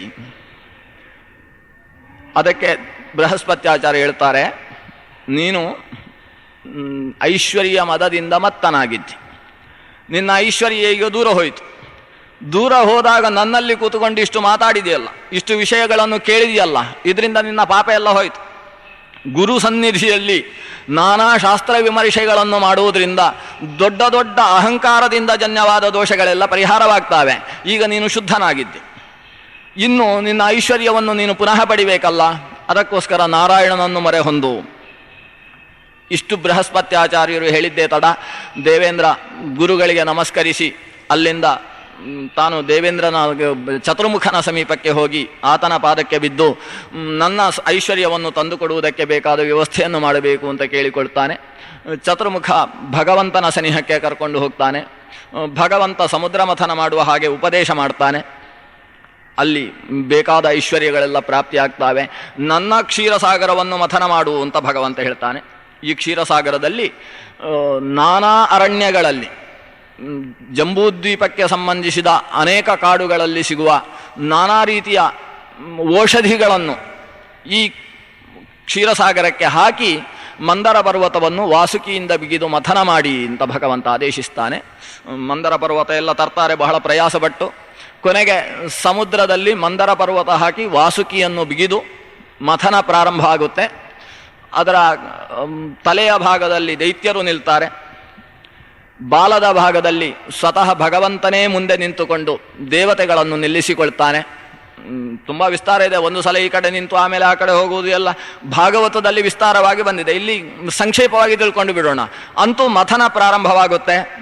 ಪ್ರಾರಂಭವಾದಾಗ ಮಂದರ ಪರ್ವತ ಕ್ಷೀರಸಾಗರದಲ್ಲಿ ಮುಳುಗುವ ಸ್ಥಿತಿಗೆ ಬಂದಾಗ ಭಗವಂತ ಕೂರ್ಮರೂಪಿಯಾಗಿ ಅವತರಿಸಿ ಕೆಳಗೆ ಬಂದು ಅದನ್ನು ಎತ್ತಿ ಹಿಡಿತಾನೆ. ಅಷ್ಟು ಹೊತ್ತಿಗೆ ಮತ್ತೆ ಜೋರಾಗಿ ಕಡಿತಾ ಇರಬೇಕಾದ್ರೆ ಆಕಾಶದ ಎತ್ತರಕ್ಕೆ ಅದು ಜಿಗಿಯುವುದಕ್ಕೆ ಪ್ರಾರಂಭ ಆಗುತ್ತೆ. ಈ ಕೆಲವು ಕೊಳೆತ ಮಾವಿನ ಹಣ್ಣನ್ನು ಕೈಯಲ್ಲಿ ಹಿಡಿದ್ರೆ ಅದನ್ನು ಗಟ್ಟಿಯಾಗಿ ಅದುಮಿದ್ರೆ ಅದರ ಗೊರಟು ಕೆಳಕ್ಕೆ ಹಾರುತ್ತೆ, ಕೆಳಗೆ ಗಟ್ಟಿಯಾಗಿ ಕೈ ಹಿಡಿದ್ರೆ ಮೇಲಕ್ಕೆ ಹಾರುತ್ತೆ. ಈಗ ಈ ಜೋರಾಗಿ ಕಡಿತಾ ಇದ್ದಾರೆ ವಾಸುಕಿಯಿಂದ. ಪರ್ವತ ಕೆಳಗೆ ಜಾರುವ ಸ್ಥಿತಿ ಇತ್ತು. ಭಗವಂತ ಕೆಳಗೆ ಹೋಗಿ ಅದನ್ನು ಧರಿಸಿದ ಕೂರ್ಮ ಸ್ವರೂಪದಿಂದ. ಮೇಲಕ್ಕೆ ಜಿಗಿಯುವ ಸ್ಥಿತಿ ಬಂತು. ಮೇಲೆ ಮತ್ತೊಂದು ರೂಪದಿಂದ ನಿಂತ, ಅದಕ್ಕೆ ಆಧಾರವಾಗಿ ಮೇಲೆ ನಿಂತ. ಮತ್ತೆ ಎಳಿತಾ ಇದ್ದರೆ ಪರ್ವತವೇ ಪುಡಿಯಾಗುವ ಸ್ಥಿತಿ ಆಯಿತು. ಕೆಳಗಿಂದಲೂ ಆಧಾರ ಉಂಟು, ಮೇಲಿಂದಲೂ ಆಧಾರ ಉಂಟು. ಇಲ್ಲಿ ಸರಿಯಾಗಿ ಎಳಿತಾ ಇದ್ದರೆ ಪರ್ವತವೇ ಪುಡಿಯಾಗತಕ್ಕಂತಹ ಸ್ಥಿತಿ ಬಂತು. ಆಗ ಭಗವಂತ ಮತ್ತೊಂದು ನನ್ನ ಭಾವದಿಂದ, ವಿಶೇಷ ಸ್ವರೂಪದಿಂದ ಪರ್ವತದಲ್ಲಿ ಆವಿಷ್ಟನಾದ. ಇಷ್ಟ ಆಯಿತು. ಆಗ ಆ ಹಗ್ಗವೇ ತುಂಡಾಗುವ ಸ್ಥಿತಿ ಬಂತು. ಪರ್ವತ ಭಾರಿ ಗಟ್ಟಿ, ಕೆಳಗಿಂದಲೂ ಆಧಾರ ಉಂಟು, ಮೇಲಿಂದಲೂ ಆಧಾರ ಉಂಟು. ಎಳಿತಾ ಇದ್ದಾರೆ. ಈ ವಾಸುಕಿಯೇ ತುಂಡಾಗತಕ್ಕಂತಹ ಸ್ಥಿತಿ, ವಾಸುಕಿಯ ಶಕ್ತಿಯೇ ಕ್ಷೀಣವಾಗಿ ಹೋಯಿತು. ಆಗ ಭಗವಂತ ವಾಸುಕಿಯಲ್ಲಿ ಮತ್ತೆ ಪ್ರವೇಶ ಮಾಡಿದ. ಉಪಬೃಂಹಿತವಾನ್ ನಾಗಂ ಸರ್ವಶಕ್ತಿರ್ಜನಾರ್ದನ ಅಂತ ಆ ವಾಸುಕಿಯಲ್ಲಿ ತಾನು ಪ್ರವೇಶ ಮಾಡಿ ನಿಂತು ವಾಸುಕಿಗೆ ಶಕ್ತಿಯನ್ನು ತುಂಬಿದ. ಇಷ್ಟೆಲ್ಲ ಆಯಿತು. ಈಗ ದೇವತೆಗಳೆಲ್ಲ ಬೆವರು ಸುರಿಸಿಕೊಂಡು ಸೋಲುವುದಕ್ಕೆ ಶುರು ಮಾಡಿದ. ದೇವತೆಗಳಿಗೆ ಬೆವರು ಸುರಿಯುವುದು ಅಂತಿಲ್ಲ, ವಸ್ತುತಃ ಕಣ್ಣು ಮುಚ್ಚುವುದು ಅಂತಿಲ್ಲ ಅವರು. ಈಗ ದೇವತೆಗಳು ಕೂಡ ಕಣ್ಣು ಮುಚ್ಚುವ ಸ್ಥಿತಿ, ದೇವತೆಗಳು ಮೈಯಲ್ಲಿ ಬೆವರಿಳಿಸತಕ್ಕಂತಹ ಸ್ಥಿತಿಯಲ್ಲಿ ಬಿದ್ದಿದ್ದಾರೆ. ದೂರ್ವಾಸರ ಶಾಪದ ಬಲದಿಂದ ಎಲ್ಲ ತೇಜಸ್ಸನ್ನು ಕಳ್ಕೊಂಡು ಬಿಟ್ಟಿದ್ದಾರೆ. ಶಕ್ತಿ ಇಲ್ಲದೆ ಬೀಳುವಂತಹ ಸ್ಥಿತಿಯಲ್ಲಿ ಭಗವಂತನೇ ಅಜಿತ ಅನ್ನುವ ರೂಪದಿಂದ ಎರಡೂ ಕಡೆಯಲ್ಲೂ ನಿಂತುಕೊಂಡು ಅದನ್ನು ಕಡಿಯುವುದಕ್ಕೆ ಪ್ರಾರಂಭಿಸಿದ. ಅಪರೇಣ ಚ ದೇವರ್ಷಿ ಮಹತಾ ತೇಜಸಾಮುಹು ಉಪಬೃಂಹಿತವಾನ್ ದೇವಾನ್ ಏನತೇ ಬಲಶಾಲಿನಃ. ದೇವತೆಗಳ ಒಳಗೆ ನಿಂತು ಅವರಿಗೆ ಬಲವನ್ನು ತುಂಬಿದ. ಹೀಗೆ ಎಲ್ಲ ಕೆಲಸ ಮಾಡಿದ್ದು ಭಗವಂತನೇ. ಸಮುದ್ರ ಮಥನ ಅಂತ ನಡೆದದ್ದು, ಅದರಲ್ಲಿ ಎಲ್ಲ ಕಡೆಯಲ್ಲೂ ಎಲ್ಲ ಕೆಲಸವೂ ಭಗವಂತನಿಂದಲೇ ನಡೆದದ್ದು. ಮಥನ ಆಯಿತು. ಮಥನ ಆದ ಮೇಲೆ ಒಂದೊಂದೇ ಹೇಳುವುದಕ್ಕೆ ಶುರು ಆಯಿತು. ಉಚ್ಚೈಶ್ರವಸ್ಸು ಬಂತು, ಆಮೇಲೆ ಸುರ ಬಂತು. ವಿಷ ಬಂದದರ ಬಗ್ಗೆ ಇದು ಹೇಳುವುದಿಲ್ಲ. ಮತ್ತೆ ವಿಷ ಬಂತು ಅಂತ ಆದರೆ ನೀಲಕಂಠ ಬರಬೇಕು, ಮತ್ತೆ ಕುಡಿ ಭಾರಿ ಗಲಾಟೆ ಭಾರಿ ಉದ್ದಾಗ್ತದೆ ಅಂತ ವಿಷ ಎದ್ದದರ ಬಗ್ಗೆ ಬ್ರಹ್ಮಾಂಡ ಪುರಾಣ ಹೇಳುವುದಿಲ್ಲ. ಸುರ ಬಂತು, ವಾರುಣಿ ಎದ್ದು ಬಂದ್ಲು. ಆಕೆ ಬಂದ ಕೂಡಲೇ ಮೊದಲು ಅಸುರರ ಕಡೆಗೆ ನೋಡಿದ್ಲಂತೆ, ನನ್ನನ್ನು ಇವರು ತಗೊಳ್ತಾರೋ ಅಂತ. ಅಸುರರು ಹ್ಞೂ ಅಂತ ಹೇಳಿದ್ರಂತೆ, ನಮಗೆ ನೀನು ಬೇಡ ಅಂತ ಹೇಳಿದ್ರಂತೆ. ಆಗ ಸುರರ ಕಡೆಗೆ ಅದು ನೋಡಿತು. ಸುರರು ಕೂಡ ತೆಗೊಳ್ಬೇಕೋ ಬೇಡೋ ಅಂತ ಆಲೋಚನೆ ಮಾಡಿದ್ರು. ಚತುರ್ಮುಖ ಬ್ರಹ್ಮನ ಮುಖ ನೋಡಿದರು. ಚತುರ್ಮುಖ ಬ್ರಹ್ಮ ತೆಗೊಳ್ಳಿ ಅಂತ ಸೂಚನೆ ಮಾಡಿದ. ಸುರರು ಆ ಸುರೆಯನ್ನು ತೆಗೊಂಡ್ರು. ಆದ್ರಿಂದ ಅವರಿಗೆ ಸುರರು ಅಂತ ಹೆಸರಾಯ್ತಂತೆ. ಆ ಸುರ ನಮಗೆ ಬೇಡ ಅಂತ ಹೇಳಿದ್ರಲ್ಲ, ಅದಕ್ಕೋಸ್ಕರ ಅವರು ಅಸುರರು ಅಂತ ಕರೆಸಿಕೊಂಡ್ರಂತೆ. ಅವರಿಗೆ ಅಸುರ ಅನ್ನೋ ಹೆಸರು ಹೀಗೆ ಬಂತು ಅಂತ. ಸುರ ನ ವಿದ್ಯತೆ ಯೇಷಾಂ ತೇನೈವ ಅಸುರ ಶಬ್ದಿತಾ ಅಥಸಾ ಸರ್ವದೇವಾನಾಂ ಅಗ್ರತಃ ಸಮತಿಷ್ಠತ ಜಗೃಹುಸ್ತಾಂ ಮುದಾ ದೇವಾಃ ಸೂಚಿತಾಃ ಪರಮೇಷ್ಠಿನ ಸುರಾಗ್ರಹಣತಃ ಅಪ್ಯೇತೆ ಸುರಶಬ್ದೇನ ಕೀರ್ತಿತಾಃ. ಕೆಲವು ಪುರಾಣಗಳಲ್ಲಿ ಸುರೆಯನ್ನು ಅಸುರರು ಸ್ವೀಕರಿಸಿದ್ರು ಅಂತಕ್ಕಂಥ ಮಾತುಗಳು ಇದ್ದಾವೆ. ಆದರೆ ಬ್ರಹ್ಮಾಂಡ ಪುರಾಣ ಹೀಗೆ ಹೇಳುತ್ತೆ, ಇವರಿಗೆ ಅಸುರ ಮತ್ತು ಸುರ ಅನ್ನೋ ಶಬ್ದ ಯಾಕೆ ಬಂತು ಅಂದರೆ ಇವತ್ತಿನಿಂದ ಸುರ ಆಯಿತು ಅಂತ. ಸುರ ಅಂದರೆ ಸುಖವುಳ್ಳವರು ಅನ್ನೋ ಒಂದು ಅರ್ಥ ಇದೆ. ಆದರೆ ಅಸುರರಿಗೂ ಕೂಡ ಈ ಸುರರಿಗಿಂತ ಹೆಚ್ಚು ಸುಖ ಉಂಟು. ಆದ್ದರಿಂದ ಅವರ ಅಸುರರು ಹೇಗೆ? ಇವರಿಗೆ ವಿರುದ್ಧರಾದ್ರಿಂದ ಅವರಿಗೆ ಅಸುರ, ಸುಖರೂಪರಾದ್ರಿಂದ ಇವರು ಸುರರು. ಇವರಿಗೆ ಸುರ ವಿರುದ್ಧತ್ವಾದ ಅಸುರಾಹ, ವಿನಃ ಸುರರಲ್ಲದೇ ಇದ್ದವರು ಅಸುರರು ಅಂತ ಅರ್ಥ ಅಲ್ಲ. ಸುರರಲ್ಲದೇ ಇದ್ದದ್ದು ಅಸುರರು ಅಂದರೆ ನಾವೆಲ್ಲ ಅಲ್ಲೇ ಸೇರಬೇಕಾಗುತ್ತೆ. ನಾವು ಯಾರು ಸುರ ಅಲ್ಲ ಅಂತ ನಮ್ಗೆ ಗೊತ್ತುಂಟು. ಸುರ ಅಲ್ಲ ಅಂದರೆ ನಾವು ಕೂಡ ಅಸುರರಾಗಬೇಕಾಗುತ್ತೆ. ನನಗೆ ವಿರುದ್ಧಾರ್ಥದಲ್ಲಿ ಅಸುರ ಅಂದರೆ ದೇವತೆಗಳನ್ನು ವಿರೋಧಿಸತಕ್ಕಂಥವರು ಅನ್ನುವುದು ಒಂದು ಅರ್ಥ. ಬ್ರಹ್ಮಾಂಡ ಕೊಟ್ಟ ಹೊಸ ಅರ್ಥ. ಯಾವಾಗ ಸಮುದ್ರ ಮಥನದಲ್ಲಿ ಸುರೆ ಎದ್ದು ಬಂತು, ಆ ಸುರೆಯನ್ನು ಬೇಡ ಅಂತ ಅದನ್ನು ದೂರ ಇಟ್ಟರಲ್ಲ ನೋಡಿ. ಅಸುರರು ಕೂಡ ಸುರಾಪಾನ ಮಾಡುವುದು ಅಂತಿಲ್ಲ, ಸುರೆಯನ್ನು ದೂರ ಇಟ್ಟಿರ್ತಕ್ಕಂಥವ್ರು ಅಸುರರು. ದೇವತೆಗಳು ಸುರೆಯನ್ನು ತೆಗೊಂಡ್ರು ಅದರ ಮೇಲೆ ನಿಯಮ ಉಂಟು, ಎಷ್ಟು ಕುಡಿಬೇಕೋ ಅಷ್ಟೇ ಕುಡಿಯುವವರು, ಬಹಳ ಮಿತವಾಗಿ ಯಜ್ಞಕ್ಕೆ ಸಂಬಂಧಿಸಿದ ಹಾಗೆ ಕುಡಿಯತಕ್ಕಂಥವರು. ಹೀಗೆ ಸುರಾಗ್ರಹಣದಿಂದ ಅವರು ಸುರ ಅಂತ ಕರೆಸಿಕೊಂಡ್ರು. ಮತ್ತೆ ಮಥನ ಆಯಿತು. ಮಥನ ಆದರೆ ಅಲ್ಲಿ ದಿವ್ಯಾಂಬರಧರೋ ದೇವ ತಥೋ ಧನ್ವಂತರಿ ಸ್ವಯಂ ಉಪಸ್ಥಿತ. ಲಕ್ಷ್ಮಿ ಬರಬೇಕು ಲೆಕ್ಕ ಪ್ರಕಾರ. ಈಗ ಲಕ್ಷ್ಮಿ ಬಂದು ಆಮೇಲೆ ಧನ್ವಂತರಿ ಅಮೃತವನ್ನು ಹಿಡ್ಕೊಂಡು ಬರಬೇಕು. ಈಗ ಮೊದಲು ಧನ್ವಂತರಿ ಬರ್ತಾನೆ, ಆಮೇಲೆ ಲಕ್ಷ್ಮಿ ಹೇಳ್ತಾಳೆ. ಇದು ಬ್ರಹ್ಮಾಂಡದಲ್ಲಿ ಸ್ವಲ್ಪ ವ್ಯತ್ಯಾಸ. ಮೊದಲು ಧನ್ವಂತರಿ ಉಪಸ್ಥಿತ ಕರೇ ಬಿಭ್ರತ್ ಅಮೃತಾಢ್ಯಂ ಕಮಂಡಲುಂ, ಅಮೃತ ಪೂರ್ಣವಾದ ಒಂದು ಕುಂಭವನ್ನು ಕೈಯಲ್ಲಿ ಹಿಡ್ಕೊಂಡು ಧನ್ವಂತರಿ ರೂಪಿಯಾಗಿ ಭಗವಂತ ಎದ್ದು ಬಂದ. ಅವನು ಎದ್ದು ಬಂದದ್ದೇ ತಡ, ದೇವತೆಗಳೆಲ್ಲ ಕೈಯಲ್ಲಿದ್ದ ಹಗ್ಗವನ್ನು ಬಿಟ್ಟರು. ಧನ್ವಂತರಿಯ ಕಡೆಗೆ ಕೈ ಮುಗಿಯುವುದಕ್ಕೆ ಪ್ರಾರಂಭಿಸಿದ್ರು. ನಾನಾ ರೀತಿಯ ಸ್ತೋತ್ರವನ್ನು ಮಾಡುವುದಕ್ಕೆ ಶುರು ಮಾಡಿದರು. ಸ್ತೋತ್ರ ಮಾಡ್ತಾ ಇದ್ದಾಗ ಧನ್ವಂತರಿ ಭಗವಂತ ಅವರ ಸ್ತೋತ್ರಗಳನ್ನು ಬಹಳ ಪ್ರೀತಿಯಿಂದ ತಲೆ ಅಲ್ಲಾಡಿಸಿಕೊಂಡು ಕೇಳ್ತಾ ಇದ್ದಾನೆ. ಅಷ್ಟು ಹೊತ್ತಿಗೆ ಸಾಗರದ ಮತ್ತೊಂದು ಭಾಗದಲ್ಲಿ ಲಕ್ಷ್ಮೀದೇವಿ ಎದ್ದು ಬಂದ್ಲಂತೆ. ಉತ್ಥಿತ ಪದ್ಮಹಸ್ತ ಶ್ರೀಹಿ ತತಃ ತಸ್ಮಾತ್ ಕ್ಷೀರ ಮಹಾರ್ಣವಾತ್. ಆಗ ಇನ್ನು ಕಡಿತಾ ಇದ್ದಾಗ ಎದ್ದದ್ದಲ್ಲ, ಕಡಿಯದೇ ಇದ್ದಾಗ ಎದ್ದವಳು. ಸಮುದ್ರ ಮಥನವನ್ನು ನಿಲ್ಲಿಸಿದ ಮೇಲೆ ಧನ್ವಂತರಿ ಎದ್ದು ಬಂದಾಗ ಸಮುದ್ರ ಮಥನ ನಿಂತಿತು. ನಿಂತ ಮೇಲೆ ಲಕ್ಷ್ಮೀ ಕ್ಷೀರಸಾಗರದಿಂದ ಎದ್ದು ಬಂದಳು. ಎದ್ದು ಬಂದ ಲಕ್ಷ್ಮಿಯನ್ನು ಘೃತಾಚಿ ಮೊದಲಾದ ಅಪ್ಸರ ಸ್ತ್ರೀಯರು ಆಕೆಯ ಮುಂದೆ ಹೋಗಿ ನರ್ತನ ಮಾಡುವುದಕ್ಕೆ ಪ್ರಾರಂಭಿಸಿದರು. ಅಷ್ಟ ದಿಗ್ಗಜಗಳು ಕುಂಭವನ್ನು ಹಿಡ್ಕೊಂಡು ಬಂದು ಕ್ಷೀರಸಾಗರದ ಕ್ಷೀರವನ್ನೇ ಎತ್ತಿ ಆಕೆಗೆ ಅಭಿಷೇಕ ಮಾಡುವುದಕ್ಕೆ ಶುರು ಮಾಡಿದರು. ಭಾರೀ ಇಡೀ ಪ್ರಪಂಚ ಒಳ್ಳೆಯ ಒಂದು ಪ್ರಸನ್ನತೆಯನ್ನು ಪಡಿತಂತೆ ಲಕ್ಷ್ಮಿಯ ಉದ್ಭವದಿಂದಾಗಿ. ಅಷ್ಟು ಹೊತ್ತಿಗೆ ತುಳಸಿಯೂ ಕೂಡ ಹುಟ್ಟಿದ್ಲು ಸಾಗರದಲ್ಲಿ. ತುಳಸೀಂಚ ಸಮುತ್ಪನ್ನಾಂ ಆದಾಯ ಸ್ನಾಪಯಾಂಚಕ್ರುಹು ತಾಂ ಶ್ರಿಯಂ ಪದ್ಮವಾಸಿನೀಂ. ಎರಡು ಹೆಂಗಸರು ಹುಟ್ಟಿದರು, ಒಂದು ಲಕ್ಷ್ಮಿ, ಮತ್ತೊಬ್ಬಳು ತುಳಸಿ. ಇವರಿಬ್ಬರಿಗೂ ಒಟ್ಟಿಗೆ ಎಲ್ಲರೂ ಸ್ನಾನ ಮಾಡಿಸಿದರಂತೆ. ಇಬ್ಬರಿಗೂ ಸ್ನಾನ ಮಾಡಿಸಿ ಪದ್ಮಮಾಲಾಂ ದದೌ ತಸ್ಯೈ, ಕ್ಷೀರಸಾಗರ ಒಂದು ಪದ್ಮಮಾಲೆಯನ್ನು ಕೊಟ್ಟ. ಲಕ್ಷ್ಮೀದೇವಿ ಮತ್ತು ಲಕ್ಷ್ಮೀದೇವಿಯ ಕೈಯಲ್ಲಿ ಕೊಟ್ಟ. ಅದನ್ನು ಹಿಡ್ಕೊಂಡು ಆಕೆ ಹೊರಟು ಬಂದು ಭಗವಂತನ ಎದೆಯಲ್ಲಿ ಬಂದು ಕೂತ್ಲು. ಪಶ್ಯತಿ ಸ್ಮ ಚ ಸಾ ದೇವಿ ವಿಷ್ಣು ವಕ್ಷಸ್ಥಲಾಶ್ರಯ ಯಯೌ ವಕ್ಷಸ್ಥಲಂ ವಿಷ್ಣೋ ಸರ್ವೇಷಾಂ ಪಶ್ಯತಾಂ ರಮಾ. ಆ ರಮೆ ಭಗವಂತನ ವಿಷ್ಣುವಿನ ವಕ್ಷಸ್ಥಲದಲ್ಲಿ, ಬಹುಶಃ ಆ ಧನ್ವಂತರಿ ರೂಪಿಯಾದ ಭಗವಂತನ ವಕ್ಷಸ್ಥಲದಲ್ಲಿ ಬಂದು ಕೂತ್ಲು. ಇಲ್ಲಿ ತುಳಸಿ ಇದ್ದಾಳಲ್ಲ, ತುಳಸಿಯನ್ನು ಭಗವಂತನೇ ಎತ್ತಿಕೊಂಡಂತೆ. ಹೀಗೆ ಲಕ್ಷ್ಮೀದೇವಿ ಹೋಗಿ ಎದೆಯಲ್ಲಿ ಕೂತ್ಲು. ತುಳಸೀತು ಧೃತಾತೇನ ವಿಷ್ಣುನ ಪ್ರಭವಿಷ್ಣುನ. ವಿಷ್ಣು ಆ ತುಳಸಿಯನ್ನು ತಾನು ತೆಗೊಂಡು ಮೈಯಲ್ಲಿ ಧರಿಸಿಕೊಂಡ. ಲಕ್ಷ್ಮಿ ಹೋಗಿ ಭಗವಂತನ ಎದೆಯಲ್ಲಿ ಕೂತ್ಲು, ತುಳಸಿಯನ್ನು ಭಗವಂತ ಧರಿಸಿಕೊಂಡ ಅಂತ. ಇದಿಷ್ಟು ಇಲ್ಲಿ ಸಮುದ್ರ ಮಥನದಲ್ಲಿ ಬಂದಿರುವ ಒಂದು ವಿಶೇಷ ವಿಷಯಗಳು.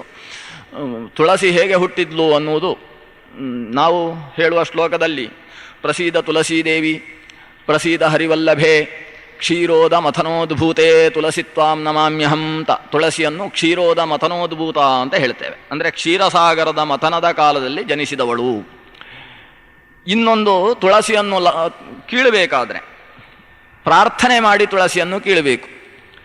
ಆಗ ಏನು ಹೇಳ್ತೇವೆ ಅಂದರೆ, ನೀನು ಕೃಷ್ಣ ಹರ್ಷಾಶ್ರು ಸಂಭೂತೆ, ಅವಳು ಕೃಷ್ಣ ಹರ್ಷ ಅಶ್ರುವಿನಿಂದ ಜನಿಸಿದವಳು, ಅಂದರೆ ಭಗವಂತನ ಹರ್ಷಾಶ್ರುವಿನಿಂದ ಜನಿಸಿದವಳು.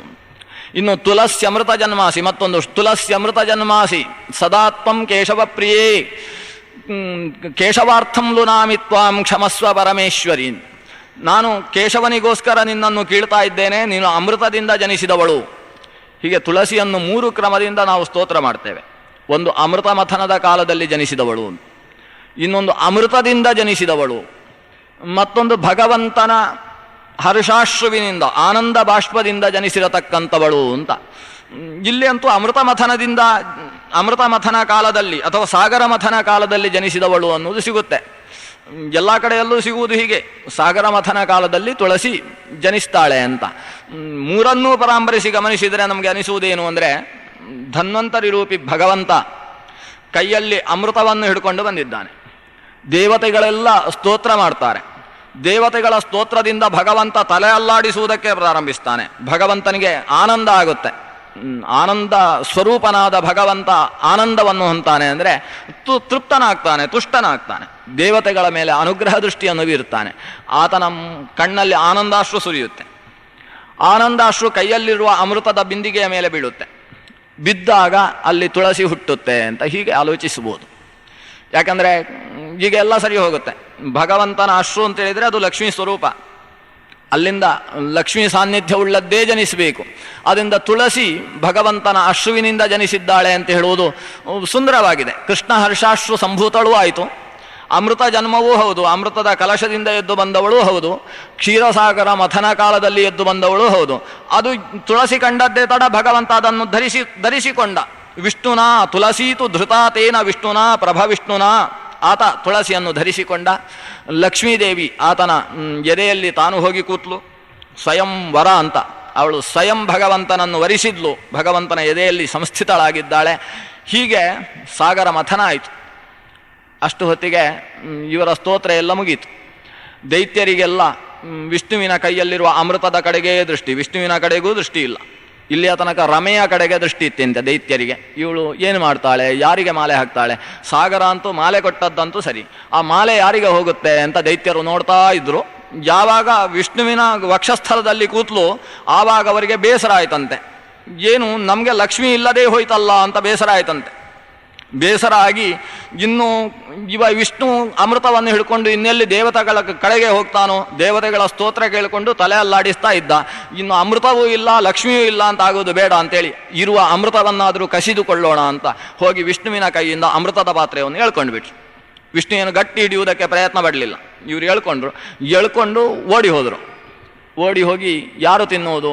ಒಬ್ಬ ಕೈ ಹಾಕಿದರೆ ಮತ್ತೊಬ್ಬರು. ಇದು ಅಪ್ಪಂಗಾಯಿ ಅಂತ ಮಾಡ್ತಾರಲ್ಲ ಉಡುಪಿಯಲ್ಲಿ ದೀಪಾವಳಿಯ ದಿವಸ, ಕೈಯಲ್ಲಿ ತೆಂಗಿನಕಾಯಿ ಹಿಡ್ಕೊಂಡು ಹೇಳ್ಕೊಳ್ಬೇಕು, ಯಾರಿಗೆ ಸಿಗುತ್ತೆ ಅವರು ಜೈಗಳು ಅಂತ. ಹೀಗೆ ಶುರು ಮಾಡಿದ್ವಿ. ರಕ್ಕಸರು ಸೇರಿಕೊಂಡು ಅಮೃತ ಕಲಶವನ್ನು ಒಬ್ಬರೊಬ್ಬರು ಹೇಳ್ಕೊಂಡು ಯಾರಿಗೂ ಇಲ್ಲ ಅನ್ನುವ ಸ್ಥಿತಿ ಆಯಿತು. ಪರಸ್ಪರ ಕಲಹ ಪ್ರಾರಂಭವಾಯಿತು. ಕಲಹ ಒಂದು ಕಡೆ, ಪರಸ್ಪರ ಕಲಹ ಇತ್ತ ಕಡೆಯಿಂದ ದೇವತೆಗಳಿಗೆ ಬೇಸರ ಆಯಿತು. ನಾವು ಪ್ರಯತ್ನ ಪಟ್ಟಿದ್ದೇವೆ, ಅಮೃತ ನಮಗಿಲ್ಲ ಅಂತ ಆಯಿತು. ಸುರರು ಅಸುರರ ಮೇಲೆ ಕಾಳಗಕ್ಕೆ ಇಳಿದ್ರು. ಹೀಗೆ ಸುರರಿಂದ ಅಸುರರ ಮೇಲೆ ಕಾಳಗ, ಅಸುರರಿಗೆ ಪರಸ್ಪರ ಕಾಳಗ, ಇಷ್ಟು ನಡೀತಾ ಇದೆ. ಇದನ್ನು ಇವರ ಪರಸ್ಪರ ಯುದ್ಧವನ್ನು ನೋಡಿ ಅಲ್ಲಿ ರುದ್ರದೇವರು ಇದ್ದರು, ಬ್ರಹ್ಮದೇವನೂ ಇದ್ದ. ಇವರಿಬ್ಬರು ಕೂಡ ಇವರು ಗಲಾಟೆ ಮಾಡ್ತಾ ಇದ್ದಾರೆ, ನಾವಿದ್ದು ಪ್ರಯೋಜನ ಇಲ್ಲ ಅಂತ ಹೊರಟು ಹೋದ್ರಂತೆ. ಅದರಲ್ಲಿ ಬ್ರಹ್ಮ ನಿಜಪದಂ ಪ್ರಾಪ ಶಂಭು ಕೈಲಾಸಮಾಸ್ಥಿತ ಸುರಾಣಾಂ ಅಸುರಾಣಾಂಚ ರಣಂ ವೀಕ್ಷ್ಯ ಸುದಾರುಣಂ. ಆ ಯುದ್ಧ ನೋಡಿ ಇವರು ಪರಸ್ಪರ ಗಲಾಟೆ ಮಾಡಿಕೊಳ್ತಾ ಇದ್ದಾರೆ, ನಾವಿಲ್ಲಿರುವುದು ಯಾಕೆ ಅಂತ ಎದ್ದು ಅವರು ಹೊರಟರು. ವಿದ್ಯಾರ್ಥಿಗಳು ಗಲಾಟೆ ಮಾಡ್ತಾ ಇದ್ದಾಗ ವಾರ್ಡನ್ಗಳು ಹೋಗಿ ರೂಮಲ್ಲಿ ಕೂತ್ಕೊಂಡ ಹಾಗೆ ಆಯ್ತು. ಈ ರುದ್ರ ಬ್ರಹ್ಮ ಇಬ್ರು ಓಡಿ ಹೋದ್ರು. ಇನ್ನು ವಿಷ್ಣು ಒಬ್ಬ ಉಳಿದ. ಅವನು ಅಲ್ಲೇ ಕೂತು ದೇವಿಯನ್ನು ಸ್ತೋತ್ರ ಮಾಡುವುದಕ್ಕೆ ಶುರು ಮಾಡಿದ ಅಂತೆ. ಸಮ್ಯಗ್ ಆರಾಧಯಾಮಾಸ ಲಲಿತಾಂ ಸ್ವೈಕ್ಯ ರೂಪಿಣೀಂ ಏತಸ್ಮಿನ್ನಂತರೇ ವಿಷ್ಣು ಸರ್ವಲೋಕೈಕ ರಕ್ಷಕ. ಲೋಕಕ್ಕೆ ನಿಜವಾಗಿ ರಕ್ಷಕ ಅಂತೇಳಿದರೆ ಮುಖ್ಯ ರಕ್ಷಕ ಅನಿಸಿದ ವಿಷ್ಣು ಅವನು ಲಲಿತೆಯನ್ನು ಆರಾಧನೆ ಮಾಡುವುದಕ್ಕೆ ಶುರು ಮಾಡಿದ. ಯಾರು ಆ ಲಲಿತೆ ಅಂದರೆ ಸ್ವೈಕ್ಯ ರೂಪಿಣೀಂ, ತನ್ನ ಐಕ್ಯ ಸ್ವರೂಪಿಣಿಯಾದ ಲಲಿತೆಯನ್ನು ಧ್ಯಾನಿಸುವುದಕ್ಕೆ ಪ್ರಾರಂಭಿಸಿದ. ಧ್ಯಾನಿಸಿದ ಲಲಿತೆಯೇ ಆಗಿ ಹೋದವ. ಇದು ವಿಶೇಷ. ಯಾಕಂದರೆ ತನ್ನ ಐಕ್ಯ ಸ್ವರೂಪಿಣಿಯಾದ ಲಲಿತೆಯನ್ನು ಧ್ಯಾನಿಸಿ ಭಗವಾನಪಿ ಯೋಗೀಂದ್ರ ಸಮಾರಾಧ್ಯ ಮಹೇಶ್ವರೀಂ ತದೇಕ ಧ್ಯಾನ ಯೋಗೇನ ತದ್ರೂಪ ಸಮಜಾಯತ. ಅವನು ಆ ಲಲಿತೆಯನ್ನು ಧ್ಯಾನಿಸಿ ಲಲಿತೆಯೇ ಆಗಿ ಹೋದ. ಇದು ಒಂದು ಕೀಟಪೇಶಸ್ಕರ ನ್ಯಾಯ ಅಂತಿದೆ. ಅದು ಒಂದು ಕಂಚಿಗಾರ ಇದೆ ಅಲ್ಲ, ಕಂಚಿಗಾರ ಒಂದು ಹುಳ, ಅದು ರೆಕ್ಕೆ ಬಡದಾಡಿಕೊಂಡು ಹೋಗುತ್ತೆ. ಹೋಗಿ ಯಾವುದೋ ಒಂದು ಚಿಕ್ಕ ಒಂದು ಹುಳವನ್ನು ತೆಗೊಂಡು ಬಂದು ತನ್ನ ಮಣ್ಣಿನ ಗೂಡಿನಲ್ಲಿಡುತ್ತೆ.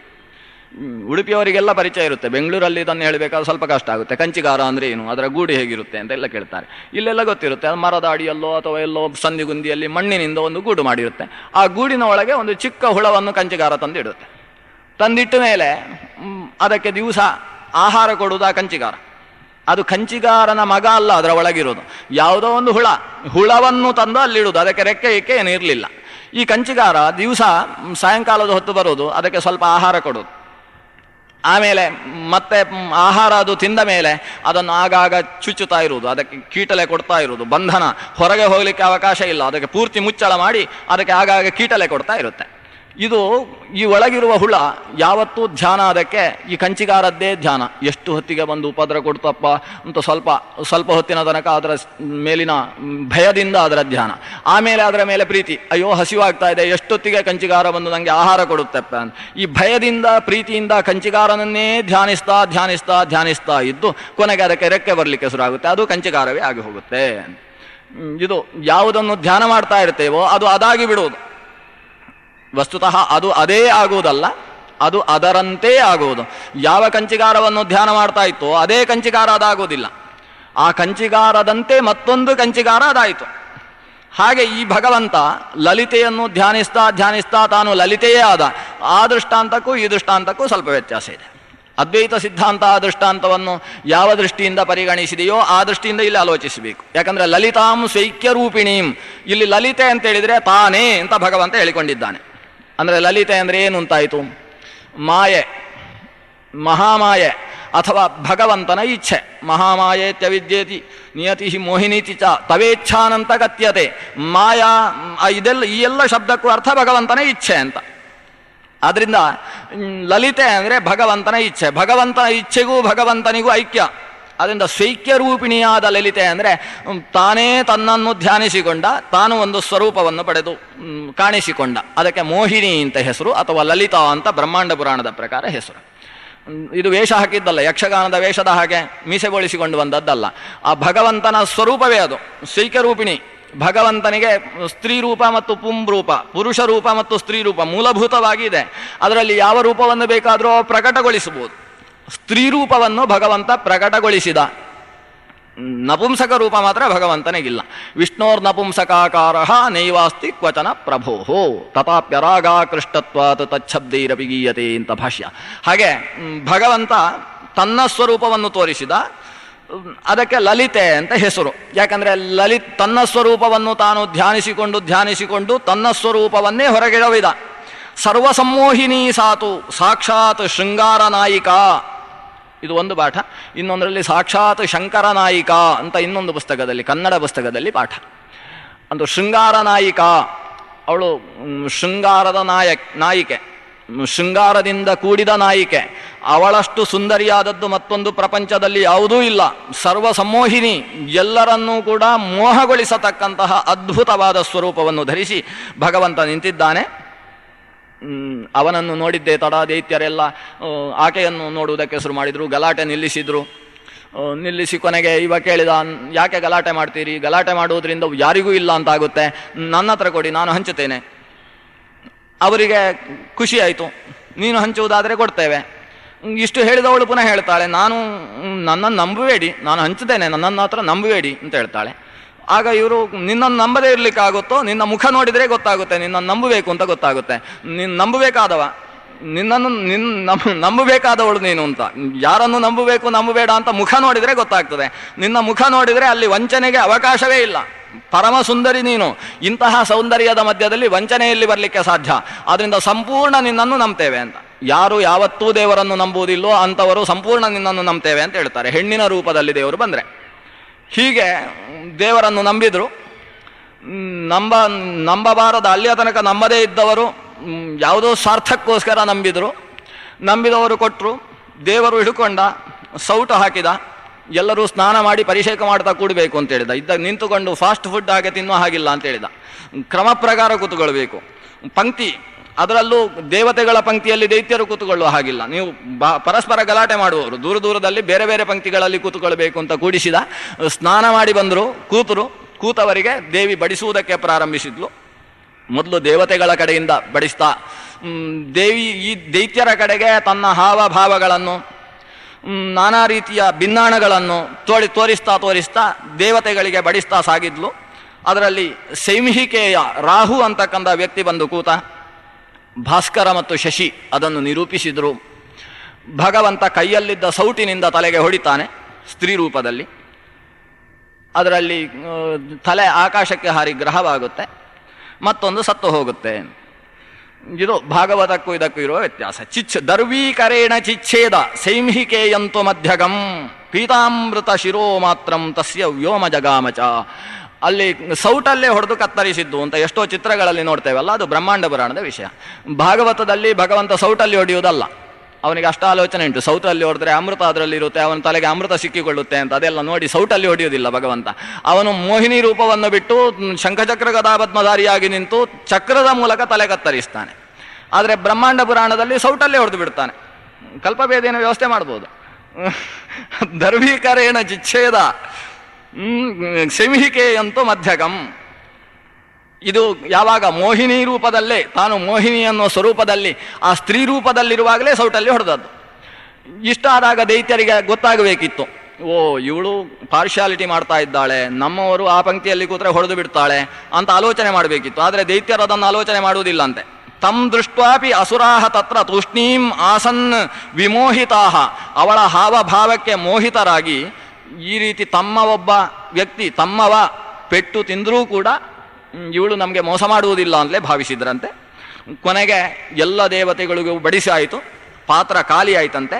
ಖಾಲಿಯಾದ ಪಾತ್ರೆಯನ್ನು ಸಂಪೂರ್ಣ ಮೈಯನ್ನು ವಿಶೇಷ ರೀತಿಯಿಂದ ಅಲುಗಾಡಿಸಿಕೊಂಡು ವಿಶೇಷವಾದ ವೈಯಾರವನ್ನು ತೋರಿಸಿಕೊಂಡು ದೈತ್ಯರ ಸಮೀಪಕ್ಕೆ ಬಂದು ಪಾತ್ರೆಯನ್ನು ನೆಲದ ಮೇಲೆ ಇಟ್ಲಂತೆ. ಇಟ್ಟು ಅದೃಶ್ಯಳಾಗಿ ಹೋದ್ಲಂತೆ. ರಿಕ್ತಪಾತ್ರಂತು ತಂದೃಷ್ಟ ಸರ್ವೇ ದೈತೇಯ ದಾನವಾಹ ಉದ್ವೇಲಂ ಕೇವಲಂ ಕ್ರೋಧಂ ಪ್ರಾಪ್ತಾಹ ಯುದ್ಧ ಚಿಕೀರ್ಷಯ. ಪಾತ್ರೆ ಖಾಲಿ ಆದದ್ದನ್ನು ನೋಡಿದರು. ಅಲ್ಲಿ ತನಕ ಪಾತ್ರೆ ನೋಡ್ತಾನೆ ಇರಲಿಲ್ಲ ಅವರು, ಹೆಣ್ಣನ್ನು ಮಾತ್ರ ನೋಡ್ತಾ ಇದ್ರು.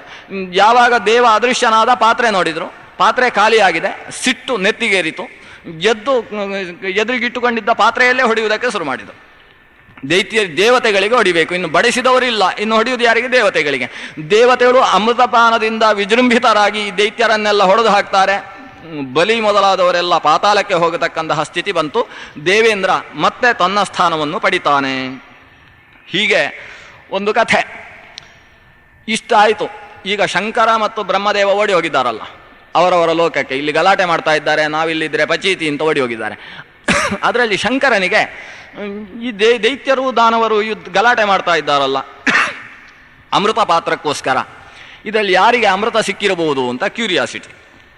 ಅದಕ್ಕೋಸ್ಕರ ನಾರದರು ತಿರುಗಾಡ್ತಾ ಬಂದವರನ್ನು ಕೇಳಿದ, ಏನು ಕಥೆ, ಈ ಗಲಾಟೆ ಎಲ್ಲ ಆಯ್ತಲ್ಲ, ಕಲಹಪ್ರಿಯ ದೇವಋಷೇ ಕಿಂ ವೃತ್ತಂ ತತ್ರ ನಾಕಿನಾಂ. ಓ ಕಲಹಪ್ರಿಯನೇ, ಅಲ್ಲಿ ಏನಾಯಿತು ಹೇಳು. ನಾರದನನ್ನು ಕರಿಬೇಕಾದ್ರೆ ನೋಡಿ, ನಾರದರು ಸಿಟ್ಟು ಮಾಡಿಕೊಂಡು ಅಲ್ಲಿಂದಲೇ ಹೋಗಬೇಕಿತ್ತು. ಏನು ನನ್ನನ್ನು ಹಾಕಿ ಕರೀತಿ? ಕಲಹಪ್ರಿಯ ದೇವಋಷೇ ಕಿಂ ವೃತ್ತಂ ತತ್ರ ನಾಕಿನಾಂ. ಕಲಹಪ್ರಿಯನೇ ಅಂತ ಸಂಬೋಧನೆ ಮಾಡ್ತಾರೆ ರುದ್ರದೇವ. ಒಬ್ಬರು ಹರಿದಾಸರು ಹೇಳುವುದನ್ನು ಕೇಳಿದ್ದೆ. ಕಲಹಪ್ರಿಯ ಅಂತ ಹೇಳಿದರೆ ನಾರದರಿಗೆ ಭಾರಿ ಖುಷಿ. ಅಂದರೆ ಕೆಲವರಿಗೆ ಆ ರೀತಿಯಲ್ಲಿ ಹೇಳಿದರೆ ಭಾರಿ ಸಿಟ್ಟು ಬರುತ್ತೆ. ಈಗ ಮಾಡಿದ್ದನ್ನೇ ಹೇಳಿದರೂ ಸಿಟ್ಟು ಬರುತ್ತೆ. ಅವರಿಗೆ ಖುಷಿ ಅಂತೆ. ಯಾಕಂದರೆ ಕಲಹಪ್ರಿಯ ಅಂದರೆ ಅದು ತ್ರಿಮೂರ್ತಿ ಪ್ರಿಯ ಅಂತ ಅದಕ್ಕೆ ಅರ್ಥ ಅಂತೆ. ಬಹುಶಃ ಅಚ್ಯುತದಾಸರೇ ಇಲ್ಲಿ ಹೇಳಿದ್ದು ಅಂತ ಅನಿಸುತ್ತೆ. ಅವ್ರು ಹೇಳ್ತಾ ಇದ್ರು, ಕಲಹ ಅಂದರೆ ಕ ಅಂದರೆ ಕಮಲಜ ಅಂತ ಅರ್ಥ ಅಂತೆ, ಲ ಅಂದರೆ ಲಕ್ಷ್ಮೀಪತಿ ಅಂತ ಅರ್ಥ ಅಂತೆ, ಹ ಅಂದರೆ ಹರ ಅಂತ ಅರ್ಥ ಅಂತೆ. ಕಲಹಪ್ರಿಯ ಅಂದರೆ ಆ ಮೂರು ಜನಕ್ಕೂ ಪ್ರಿಯ ಅಂತ. ಯಾವಾಗ ಬೇಕಾದರೂ ಅವರ ಮನೆಗೆ ಹೋಗುವುದಕ್ಕೆ ಪರ್ಮಿಷನ್ ಇರತಕ್ಕಂತಹ ತ್ರಿಲೋಕ ಸಂಚಾರಿ. ಅವರ ಹತ್ರ ದೇವರ್ಷಿ ಏನು ನಡೀತು ಅಲ್ಲಿ ಹೇಳು.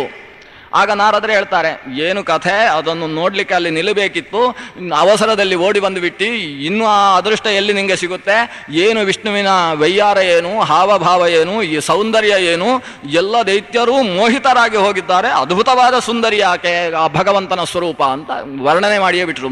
ನಾರದರ ವರ್ಣನೆ ಕೇಳಿದ ಮೇಲೆ ರುದ್ರನಿಗೆ ನಾನು ನೋಡಿಯೇ ನೋಡಬೇಕು ಅಂತ ತೀರ್ಮಾನ ಮಾಡಿಕೊಂಡ. ಆ ಕ್ಷಣದಲ್ಲಿ ವಿನಾಯಕ ಪ್ರಮಥಗಣ ಯಾವುದಕ್ಕೂ ಹೇಳದೆ ಪಾರ್ವತಿಯನ್ನು ಒಬ್ಬಳನ್ನೇ ಕರೆದುಕೊಂಡು ತಾನು ವೈಕುಂಠಕ್ಕೆ ಹೊರಟ, ಕ್ಷೀರಸಾಗರಕ್ಕೆ ಬಂದ. ರುದ್ರ ಬಂದದ್ದು ಅಂತ ನಾರಾಯಣನಿಗೆ ಗೊತ್ತಾಯಿತು. ಎದ್ದು ಬಂದು ಪಾದ್ಯಾದಿ ಉಪಚಾರವನ್ನು ಮಾಡಿದ.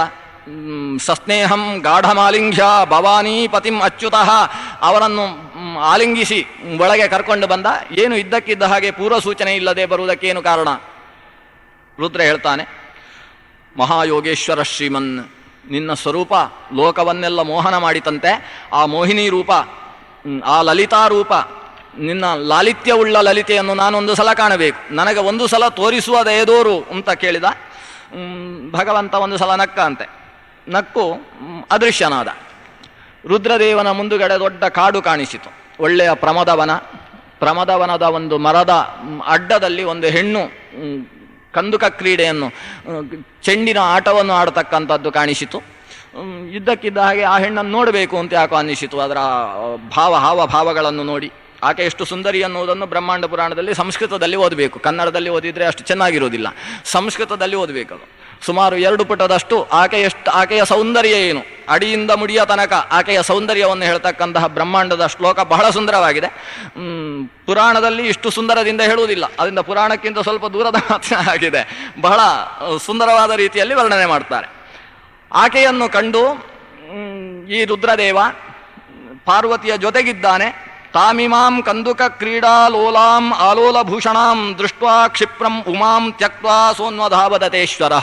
ಪಕ್ಕದಲ್ಲಿ ಪಾರ್ವತಿ ಇದ್ದಾಳೆ ಅನ್ನುವುದನ್ನು ಮರೆತು ರುದ್ರದೇವ ಆಕೆಯ ಹಿಂದುಗಡೆ ಓಡುವುದಕ್ಕೆ ಪ್ರಾರಂಭಿಸಿದ. ರುದ್ರದೇವ ಓಡಿದ್ದೇ ತಡ ಉಮೆಗೆ ಬೇಜಾರಾಯ್ತಂತೆ. ಉಮಾಪಿ ತಂ ಸಮಾವೇಕ್ಷ್ಯ ಧಾವಂತಂಚ ಆತ್ಮನ ಪ್ರಿಯಂ ಸ್ವಾತ್ಮಾನಂ ಸ್ವಾತ್ಮ ಸೌಂದರ್ಯಂ ನಿಂದಂತಿ ಚಾತಿ ವಿಸ್ಮಿತಾ ತಸ್ಥೌ ಅವಾಂಗ್ಮುಖಿ ತೂಷ್ಣೀಂ. ಆಕೆ ಅಯ್ಯೋ, ನನಗೆ ಅಂಥ ಸೌಂದರ್ಯ ದೇವರು ಕೊಡಲಿಲ್ಲ ಅಲ್ಲ, ನನ್ನ ಗಂಡ ನನ್ನನ್ನು ಬಿಟ್ಟು ಹೋಗುವಷ್ಟು ನಾನು ಕೆಟ್ಟ ಕುರೂಪಿಣಿಯಾಗಿ ಬಿಟ್ಟೆ ಅಲ್ಲ, ತನ್ನ ಆತ್ಮ ಸೌಂದರ್ಯವನ್ನು ತನ್ನನ್ನು ನಿಂದನೆ ಮಾಡ್ತಾ ತಾನು ಮುಖ ಕೆಳಗೆ ಹಾಕಿಕೊಂಡು ಲಜ್ಜೆಯಿಂದ ಅಸೂಯಾನ್ವಿತ ಅಂತ ಹೇಳ್ತಾರೆ. ಆ ಹೆಣ್ಣಿನ ಬಗ್ಗೆ ಅಸೂಯೆಯಿಂದ ಮುಖ ತಗ್ಗಿಸಿಕೊಂಡು ಪಾರ್ವತಿ ದೇವಿ ನಿಂತಿದ್ದಾಳೆ. ರುದ್ರದೇವ ಹಿಂದಿನಿಂದ ಓಡಿದ್ದಾನೆ. ಓಡಿ ಆ ಹುಡುಗಿಯನ್ನು ಹಿಡಿಯುವುದಕ್ಕೆ ಪ್ರಯತ್ನಿಸಿದ್ದಾನೆ. ಆಕೆ ತಪ್ಪಿಸಿಕೊಳ್ಳುವುದಕ್ಕೆ ಪ್ರಯತ್ನಿಸಿದ್ಲು. ಅಕಸ್ಮಾತ್ತಾಗಿ ರುದ್ರನ ಕೈಗೆ ಸಿಕ್ಕಿ ಗಾಢವಾಗಿ ಆಲಂಗಿಸುವ ಸಂದರ್ಭದಲ್ಲಿ ಆತನ ಪ್ರಧಾನ ಧಾತು ಭೂಮಿಯ ಮೇಲೆ ಪತಿತವಾಯಿತು. ಅಲ್ಲಿಂದ ಶಾಸ್ತ್ರದೇವತೆ ಹುಟ್ಟಿ ಬಂದ ಅಂತ. ಹೀಗೆ ರುದ್ರ ಒಂದು ಸೃಷ್ಟಿ ಮಾಡಿದ.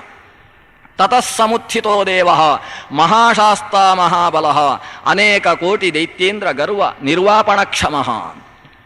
ಶಾಸ್ತ್ರದೇವ ಹುಟ್ಟಿದ. ಎಲ್ಲ ದೇವಸ್ಥಾನಗಳಲ್ಲೂ ಕೂಡ ಒಂದು ನೈಋತ್ಯ ಮೂಲೆಯಲ್ಲಿ ಒಂದು ದೇವರ ಸ್ಥಾಪನೆ ಇರ್ತದೆ, ಅದಕ್ಕೆ ಶಾಸ್ತ್ರ ಅಂತ ಹೆಸರು. ಅಲ್ಲಿ ಶಾಸ್ತಾರ ಇದ್ದಾನೆ ಅಂತ. ಆ ಶಾಸ್ತಾರ ರುದ್ರನ ಸುತ. ಆ ರುದ್ರನಿಗೆ ಹುಟ್ಟಿದ್ದು ಹೀಗೆ. ಆ ಶಾಸ್ತಾರನೇ ಅಯ್ಯಪ್ಪ ಅಯ್ಯಪ್ಪ ಅಂತ ಕನ್ನಡದಲ್ಲಿ ಒಂದು ಹೊಸ ಹೆಸರು ಬಂದಿದೆ, ಅಯ್ಯಪ್ಪ ಅಂತ. ಸಂಸ್ಕೃತದಲ್ಲಿ ಆ ಹೆಸರು ಇಲ್ಲ, ಶಾಸ್ತಾರ ಅನ್ನುವ ಹೆಸರು. ಆ ಶಾಸ್ತಾರ ಹುಟ್ಟಿದ್ದು ರುದ್ರದೇವನಿಗೆ. ಅದು ಭಗವಂತನ ಮೋಹಿನಿ ರೂಪವನ್ನು ಕಂಡ ಸಂದರ್ಭದಲ್ಲಿ ಮೋಹಿನಿ ಸ್ವರೂಪವನ್ನು ಅಪ್ಪುವುದಕ್ಕೋಸ್ಕರ ಪ್ರಯತ್ನಿಸಿದ ಸ್ಥಿತಿಯಲ್ಲಿ ತದ್ವೀರ್ಯಂ ಪ್ರತ್ಯುತಂ ತದಾ, ಆಗ ಅದು ಕೆಳಗೆ ಬೀಳುತ್ತೆ. ಬಿದ್ದಾಗ ಅಲ್ಲಿಂದ ಶಾಸ್ತ್ರದೇವ ಹುಟ್ಟಿ ಬರ್ತಾನೆ ಅಂತ. ಇದು ಲಲಿತೋಪಾಖ್ಯಾನ ಶಾಸ್ತ್ರದೇವನ ಉತ್ಪತ್ತಿಯ ಬಗ್ಗೆ ಹೇಳ್ತಕ್ಕಂತಹ ಒಂದು ವಿಷಯ. ಅಂತೂ ಇದು ಲಲಿತೆಯ ಸ್ವರೂಪ. ಇದನ್ನು ರುದ್ರನನ್ನೂ ಮೋಹಗೊಳಿಸಿದಂತಹ ರೂಪ ಅಂತ ವಿವರಿಸಿದ್ರು. ಸಾಕ್ಷಾತ್ ವಿಷ್ಣು ಸ್ವರೂಪ ಅಂತ ಮೊದಲು ವಿವರಿಸಿತು. ಇದಾದ ಮೇಲೆ ಇನ್ನು ಸ್ವಲ್ಪ ಬೇರೆ ರೀತಿಯ ಕಥೆ ಶುರುವಾಗುತ್ತೆ. ಒಬ್ಬ ಭಂಡಾಸುರ ಅಂತ ಒಬ್ಬ ಇದ್ದಂತೆ. ಕಥೆ ಅಲ್ಲಿಗೆ ಶುರುವಾಗುತ್ತೆ, ಭಂಡಾಸುರ ಅನ್ನುವ ವ್ಯಕ್ತಿಯ ಕಥೆ. ಆ ಭಂಡಾಸುರನನ್ನು ಇದೇ ಲಲಿತೆ ಕೊನೆಗೆ ನಾಶ ಮಾಡ್ತಾಳೆ. ಹಾಗಾದರೆ ಅವನನ್ನು ನಾಶ ಮಾಡಬೇಕಾದ್ರೆ, ಅದು ಲಲಿತೆಯೇ ನಾಶ ಮಾಡಬೇಕಾದ್ರೆ ಅವ ಎಷ್ಟು ಎತ್ತರದವ ಅಂತ ಆಲೋಚಿಸಬೇಡ್ವೆ. ಅದಕ್ಕೋಸ್ಕರ ಭಂಡನ ಕಥೆಯನ್ನು ಶುರು ಮಾಡ್ತಾನೆ. ಇವನಿಗೆ ಭಂಡ ಅಂತ ಯಾಕೆ ಹೆಸರು ಬಂತು ಅಂದರೆ ಅವನ ಸೃಷ್ಟಿಯೇ ಬಹಳ ವಿಚಿತ್ರ.